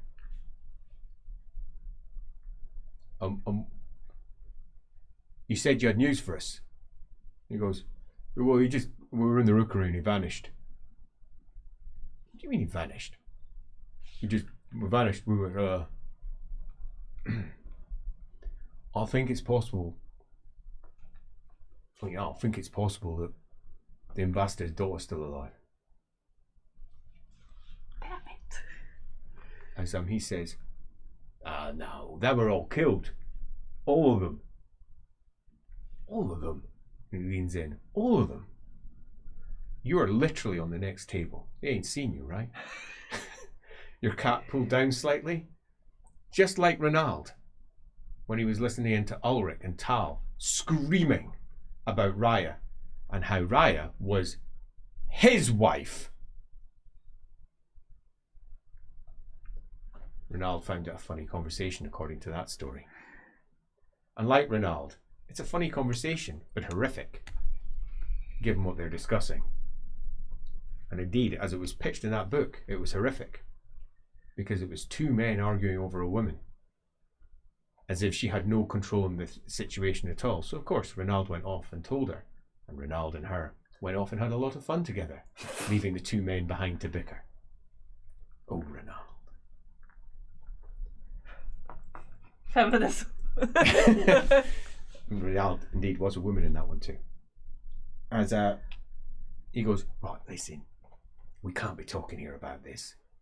It's just the ambassador, says Berthold. Just a bloody daughter, who cares? No, listen, she was meant to survive, you fucking idiot.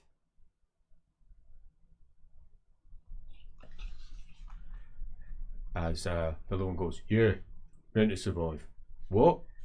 Shut it. That was the orders. Well, no one told me. You weren't supposed to know, and you weren't supposed to go following anyone either. He says, now fucking keep it quiet, keep it quiet, keep it quiet, keep it quiet. He says, what? Well, maybe. Or maybe he's gone off doing... What if he's gone off and killed her or something? Shit. Shit. Shit. He says, shit. Ah, well. That is not good, that is not good. As he tries to look like he's not bothered, he takes a drink. Fuck. Oh, it's not my fault, says Berthold. I didn't know. I just knew the job, but I was passing on the bed, and we saw them. We thought, fuck. He says, we just spotted them down by the Athlins, we're down in Athenstad. So we were having a pie. Shit. Well, that's it. We've got to get the money or we're in trouble. He says, we've got to get it. We've got to get it. If we don't get it, we're fucked. We're fucked. We're in so much trouble. Calm down, says Berthold. The other one says, yeah, calm down. Says, no, I'm calm.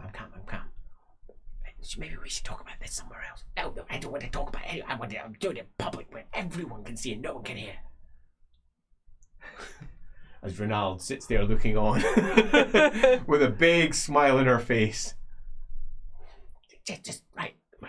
No, I'll go find him and we'll get the money. Right? I'll go find him and I'll get the money. Yeah. His agent said that he had it. Well, but I think he might have been pushing us off, Fuck. Boss. Guess what? Boss, your accent. Oh, fuck. He says, I mean, Roy, yeah, fuck. He says, fuck it, I'm out of here. I'm leaving. He says, no, I've got an appointment, he says slightly louder, that of course I need to attend. Right, so I'm going to go and do that. Perhaps we should go. He says, turn around. Yeah, boss. He says, you Berthold, bloody hell, don't show initiative. He says, there's a plan! Not, the plan isn't for you. His face is red. Oh, no. Oh. Berthold.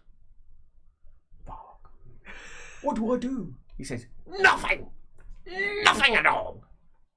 I'll get to you later. And he stomps off. The other one gets up. Oh, boy. Good to see you, Berthold. Let him go off. Berthold's looking a bit shell-shocked. Fuck. Well, it wasn't my fault. It was my fault. He says, it was not my fault. No one can say it was my fault. They might try to say it was my fault, but it wasn't my fault. Picks up his time. Someone says, do you mind if I take that chair? To him, he's like, no, you take the chair. Drag over to another table. Looks over at him. he gets up with his back to you almost the entire time. After he drinks his drink, pops it down, just walks off, leaving his back to you, as I say, the whole way, because he ain't seen you. Right. As he makes his way down the street, and then he starts whistling, as if he hasn't got a care in the world. Down the street of 100 taverns. I mean, am I in time to follow the boss? I mean, you're certainly in a position where you could get up and try. They Yeah. went up the street of 100 taverns. Especially if they're going to get the money, it might be a clue to who wanted her dead / alive. As you make your way up behind, getting ready to utter another prayer to Ronald, that time that he passed through all the crowds when he was immortal. And it was a he in this particular case. And the gods were looking for him because they thought that he had tricked one of their number. He hadn't. If he tricked them, they would never have been looking for him. And he passed through the sea of mortality and was completely invisible to the gods. And just as you're about to mutter it, tap, tap, tap on your shoulder. A gentleman, about the same height as you, actually, broader shoulders, significantly, says, Yarwin.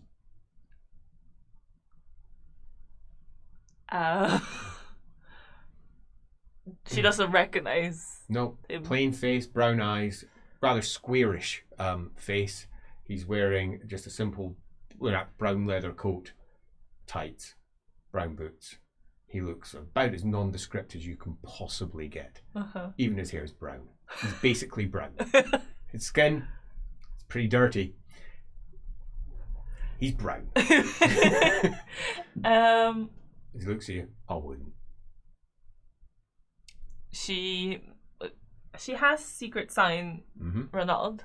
Yes, you can just do them. The only time you generally ever need to test it is if it's in a position of doubt. Cool. And you can just communicate with them as required. Yeah, she'll just be like, friend? He smiles and he signs back, friend, beware, the dogs are about. The dogs are about is a commonly used euphemism amongst many of the Ronalds to suggest that the cats should run. And they're the cats. Yeah, fair. Okay.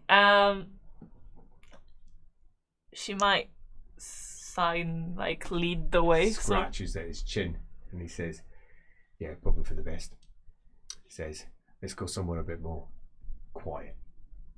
And he leads you off down through some side streets over to the University District, which is very close to Street 100 Taverns. Students are making their way by. Big floppy hats, tassels, long robes, books. Some of them wrapped in chains to keep them in place. Some of them are milling. There's also the other students. They're often wearing their house colours because they're noble. Many of them are already drunk. Some of them are lying down on the, it's frankly cold, but nevertheless lying down on the lawn outside of one of the university squares, just drinking beer under an almost leafless tree. Bless them. Most of them are young, except of course amongst them all are professors moving from one place to the next, and a few, you don't know what they're called, let's call them functionaries that work the university. They're all dressed mostly in black with the university symbol upon their chest. He sits down on a bench there and looks at you. You did all right. He says, got away from them. Franz killed one of them. Good job. But maybe not the job I'd have preferred. But good job. Well, if there's one thing Franz is good at, right? You can call me Yak. What's your name? You know my name already. Yeah, but what name you going by? Yume. Yume. Right. Yeah, you can call me Yak. Just Yak.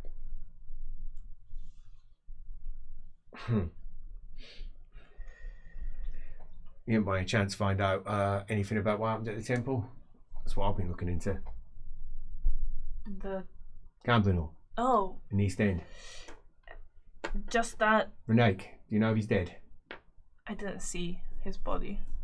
Oh, that's a shame. I like Renee. I arrived here 2 weeks ago. Heard about it. I've been following around. These fellas, the ones what you were chasing there, they've been all over it like a rash. 7 of them. He says, at least 7 that I've found. I think there might be more.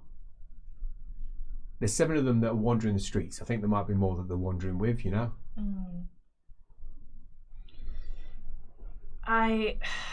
The only thing I know is that it's way bigger than just the temple. Well, then why would they attack a temple of Renault? I mean, why would they bother? I'm worried it's me. We're always worried it's us. I thought it was me. I trained Renee. He's a good lad. Feel sorry for him. I hope he's not dead. I mean, he knows to go to Grand. He knows to go to Grand. But he doesn't know anywhere other than Altdorf. And the fact he hasn't surfaced, what, 3 months now? Yeah, 3 months, almost. Not quite 3 months, but almost. I don't think he's alive. Which means these fellas, they need to be shown what happens when you F with us, you know? Fucking idiots, though. I've been chasing this lot for about the last week. Got wind of them about a week ago because they weren't exactly the most subtle, but I think at least one of them's a witch. They keep on slipping out of me grasp, following one of them, then they're gone. Follow another one, then they're gone. And I've got pretty good nose. And I've got good eyes. I ain't happy with it. I ain't happy with it one bit. They went to speak to Franz and he couldn't remember? No, that was me. Oh, was that you? Yeah. Oh, okay. Yeah, I spoke to Franz a week ago. Gave him a job. He said he'd do it. But I didn't want him to remember me just in case any of those fellas got hold of him and tortured him or something. Yeah, that was last week. That's when I spotted them for definite because they were hanging around there. Didn't expect to see you down there. I was following around. I dropped in Franz, made sure he had some food. Yeah, I brought him a pie as well. He's leaving actually. Yeah, where's he going? None. Probably for the best. This worked out for us. Yeah. Want a drink? Pulls out a bottle of beer inside. Pulls out one for himself. Thanks. I got a weird feeling the temple doesn't feel right anymore. Yeah, no, it don't. I think all that death did something to it, or something. I'll be honest, I don't really understand it. I put out call. I sent off some magpies. Hopefully we'll get some word back, but I don't know if I want to stay here. I'm not staying. I'm leaving as well, hopefully tomorrow. Yeah. All right. Oh, fuck me. Don't look over your shoulder. One of them's there. That's number 6. Already? He says, yeah. We should go. Okay. Let's see how long it takes to shake them. They don't know me, but they know you, so they know me now. If they must have a witch. If they know to look for you. Have you left anything of yours around? Probably. They might take anything important to you. I'm not just talking about, a bit of lint what might be in your pocket. I'm talking like a brooch that's yours that was given to you by your mother or something similar. Or your hair. You have felt anyone pull your hair lately? No, but my family home was attacked too that night. So. Oh. Right. So that's different to the temple then, yeah? I don't know. It could be the same. It could be separate. France apparently. No, I meant that wasn't your home. You didn't live in the temple. No, I did. Oh, Renee told me that you lived in with him. Lying bastard. Well, that's very nice of him, but no, I live somewhere else. Lying little bastard. I should have known. Right, we need to get moving. Let's see how long it takes to shake him. Okay. You ain't seen me, right? And see him. He steps forward and said, and then Renal crossed over Verena's libraries and looked around and couldn't see anything but books. Verena was the same. And he walks around behind you and he's gone. Cool. I'll do the same, I think. You ain't seen me, right? Yeah, just one success. Superb, that's enough. As you dart behind a tree, whispering exactly the same prayer with Verena. The library. And when Raoul was there, all he could see was books. But that's all Verena could see as well. As you dart off through the university. You're not quite sure which direction he's gone, but you're quite convinced. Either you'll split up or get together, or you're not sure.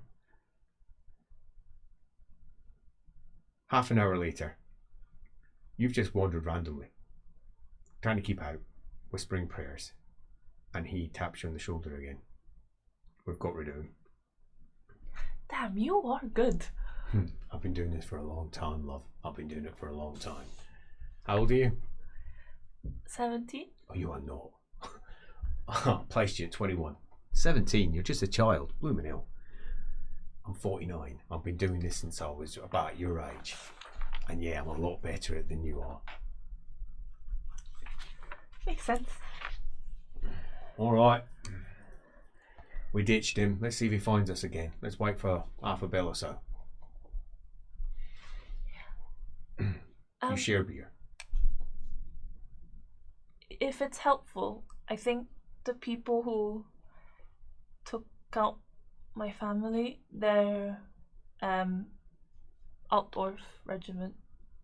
Soldiers? Soldiers. I didn't hear it was soldiers down the temple. I thought it was gang war business. I don't know, maybe it's just a coincidence. It, you know. On the same night, it might be. It was Hexen's Nacht. So Exactly. Who knows? It's bad, but who would be at? I don't like coincidences anyway. I don't like coincidences. Do not like them at all. This guy, they said two things. One, that I was supposed to stay alive. Right. And then the second is that they were rushing, now that they were worried I might not be, they were rushing to get money for, I'm assuming, the work they were doing. Do you know who they would be? I have no idea. Literally no idea. No idea at all. Do you know Lothar? No Lothar? You don't know Lothar? No, I don't think so. We should talk to him. Maybe you should talk to him. He's a cat-faced shit, but you know. Yeah. He taught me what I know. And how many crosses you got? I think we... 4. We said 4? Okay. 4! I'll be your memory, don't worry. Yep, you've got 4 crosses. 4 crosses. 4. Alright. Yeah, that's not too bad for someone your age. You're ahead of me. I didn't get my 4th cross until I was 21. I'm at 7 now. 7? Renee got 5. Well, apparently he told Renee, so makes sense. And Lothar, he's got more. It's not that many more to go. No, there's not. Where does this person stay? He don't. He just moves around. So I'm only mentioning him in case he drops in here. Okay. I've asked to speak to him. Any? Shit. I mean, this is bad. It is. I'm not going to hang around here. Look, there's people, there's folk looking to do us in. Says, he takes a drink. He said, France going down to Nome. Yeah. I don't mind Nome. I could hang out there. I'll leave a drop for Lothar. He might not see it for months, so. He doesn't like being contacted. He likes doing his own thing. He doesn't like being pinned down in any way, if I'm honest. But I'll leave a drop from him. He was born just outside Altdorf, so he tends to come here quite a lot. But he could be anywhere. He tends to move around, as I said. But if he's going to be able to, well, if he decides to. Really, if anyone can help us, it's him. Any distinguishing features? He's a smug fucker. Smug. He likes to wear grey hats. He's got a bit of a beard, or he don't. You know, he's been walking the path of Renal for too long. It's about as much as I can say. When I first met him, I thought he was a girl. Fair enough. I was a bit disappointed when I found out he wasn't. Go be, aye. What can you do? All right. Yeah, I'm going to go to Nuln. If you need me, he says, if you find out anything about Renate, that's why you'd need me. If you find out anything about Renate, contact me. He says, oh, would I rather? I don't like pinning down where I might be, because if I say that, that immediately means I'm going to have to check it. Did Franz get away talking to you? Yeah, well, I'd have someone to reach him through. Contact Franz. Okay. That'll do. That's much better. Where are you going? Bergenhaven. Bergenhaven. So down to Bergenhaven is your current plan. Yeah. We're taking a barge. All right, Robberwind. Yeah, that'll take you away from things. Hopefully these fellas are local. Then you're done. You're away from it. It's no longer your problem. Now, we'll find out what happened with Renake, be done with it. And then maybe that'll give you some answers for your family. Yes, please. Well, if I find anything, I'll tell you. Because if anyone's crossed Renald, we'll cross them. And they have crossed us. So we are going to cross them. Yes. Could I ask you one last favor? Yeah, what? I haven't had a chance to stop by somewhere. To give. Of course. You want to make a donation? I'll get rid of it at the South Temple. He says, and he takes the coins. You've been down there. Don't. I really don't recommend it for someone your age. It's mostly prostitution. And they press hard. So, just don't. Now, well, that extra cash probably had the donations already given.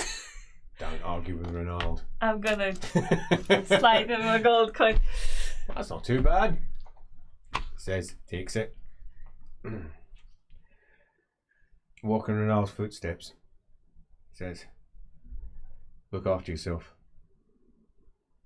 You might be being followed, so I would suggest wherever you're going, don't go there until you're about to leave. So they won't have time to follow you. Yeah? Yeah. Yeah. Thank you. Smiles. Whiskers. He pops off.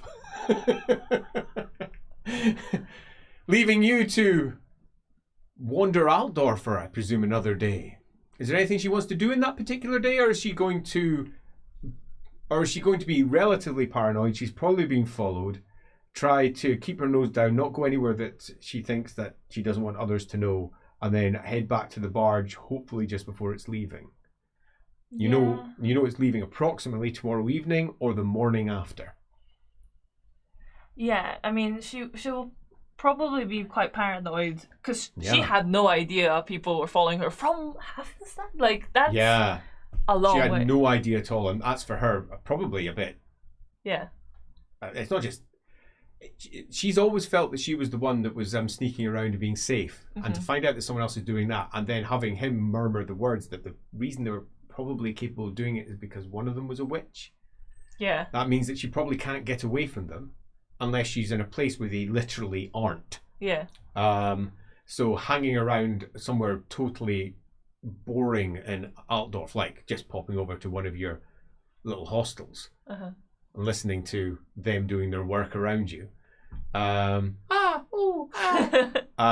and then pissing off just before you're about to leave over to the barge is about as safe as you can maybe get. And wherever you choose, make sure there's a back window lest they decide to come banging on your door. You can ensure that they've not seen you, right? And then slip out the window and run. Yeah. Yeah. Does that seem wise? Yeah. There was one more thing that she was thinking about, but honestly, it's probably more important to get out of here. Yeah, I think you're probably right. Yeah. I think that makes sense. All right then, the loosest of narration to finish us off is it goes without a hitch. She has no awareness of anyone following her, not once, ever. She never sees anyone else, and she's looking. She purposefully gets herself a chamber with a window so that she can try and look, leave it slightly ajar, look out the shutter, but no one. The faces are different, people are passing by. There's a coach, there's the watch, there's just the people of life. She chooses a much lower class one than before. Again, she gets the 4-hour rate, so only 4 shillings spent. On top of that, just spend about another shilling for day, food, moving around, all the rest of it. So it'll be a total of 5 shillings spent.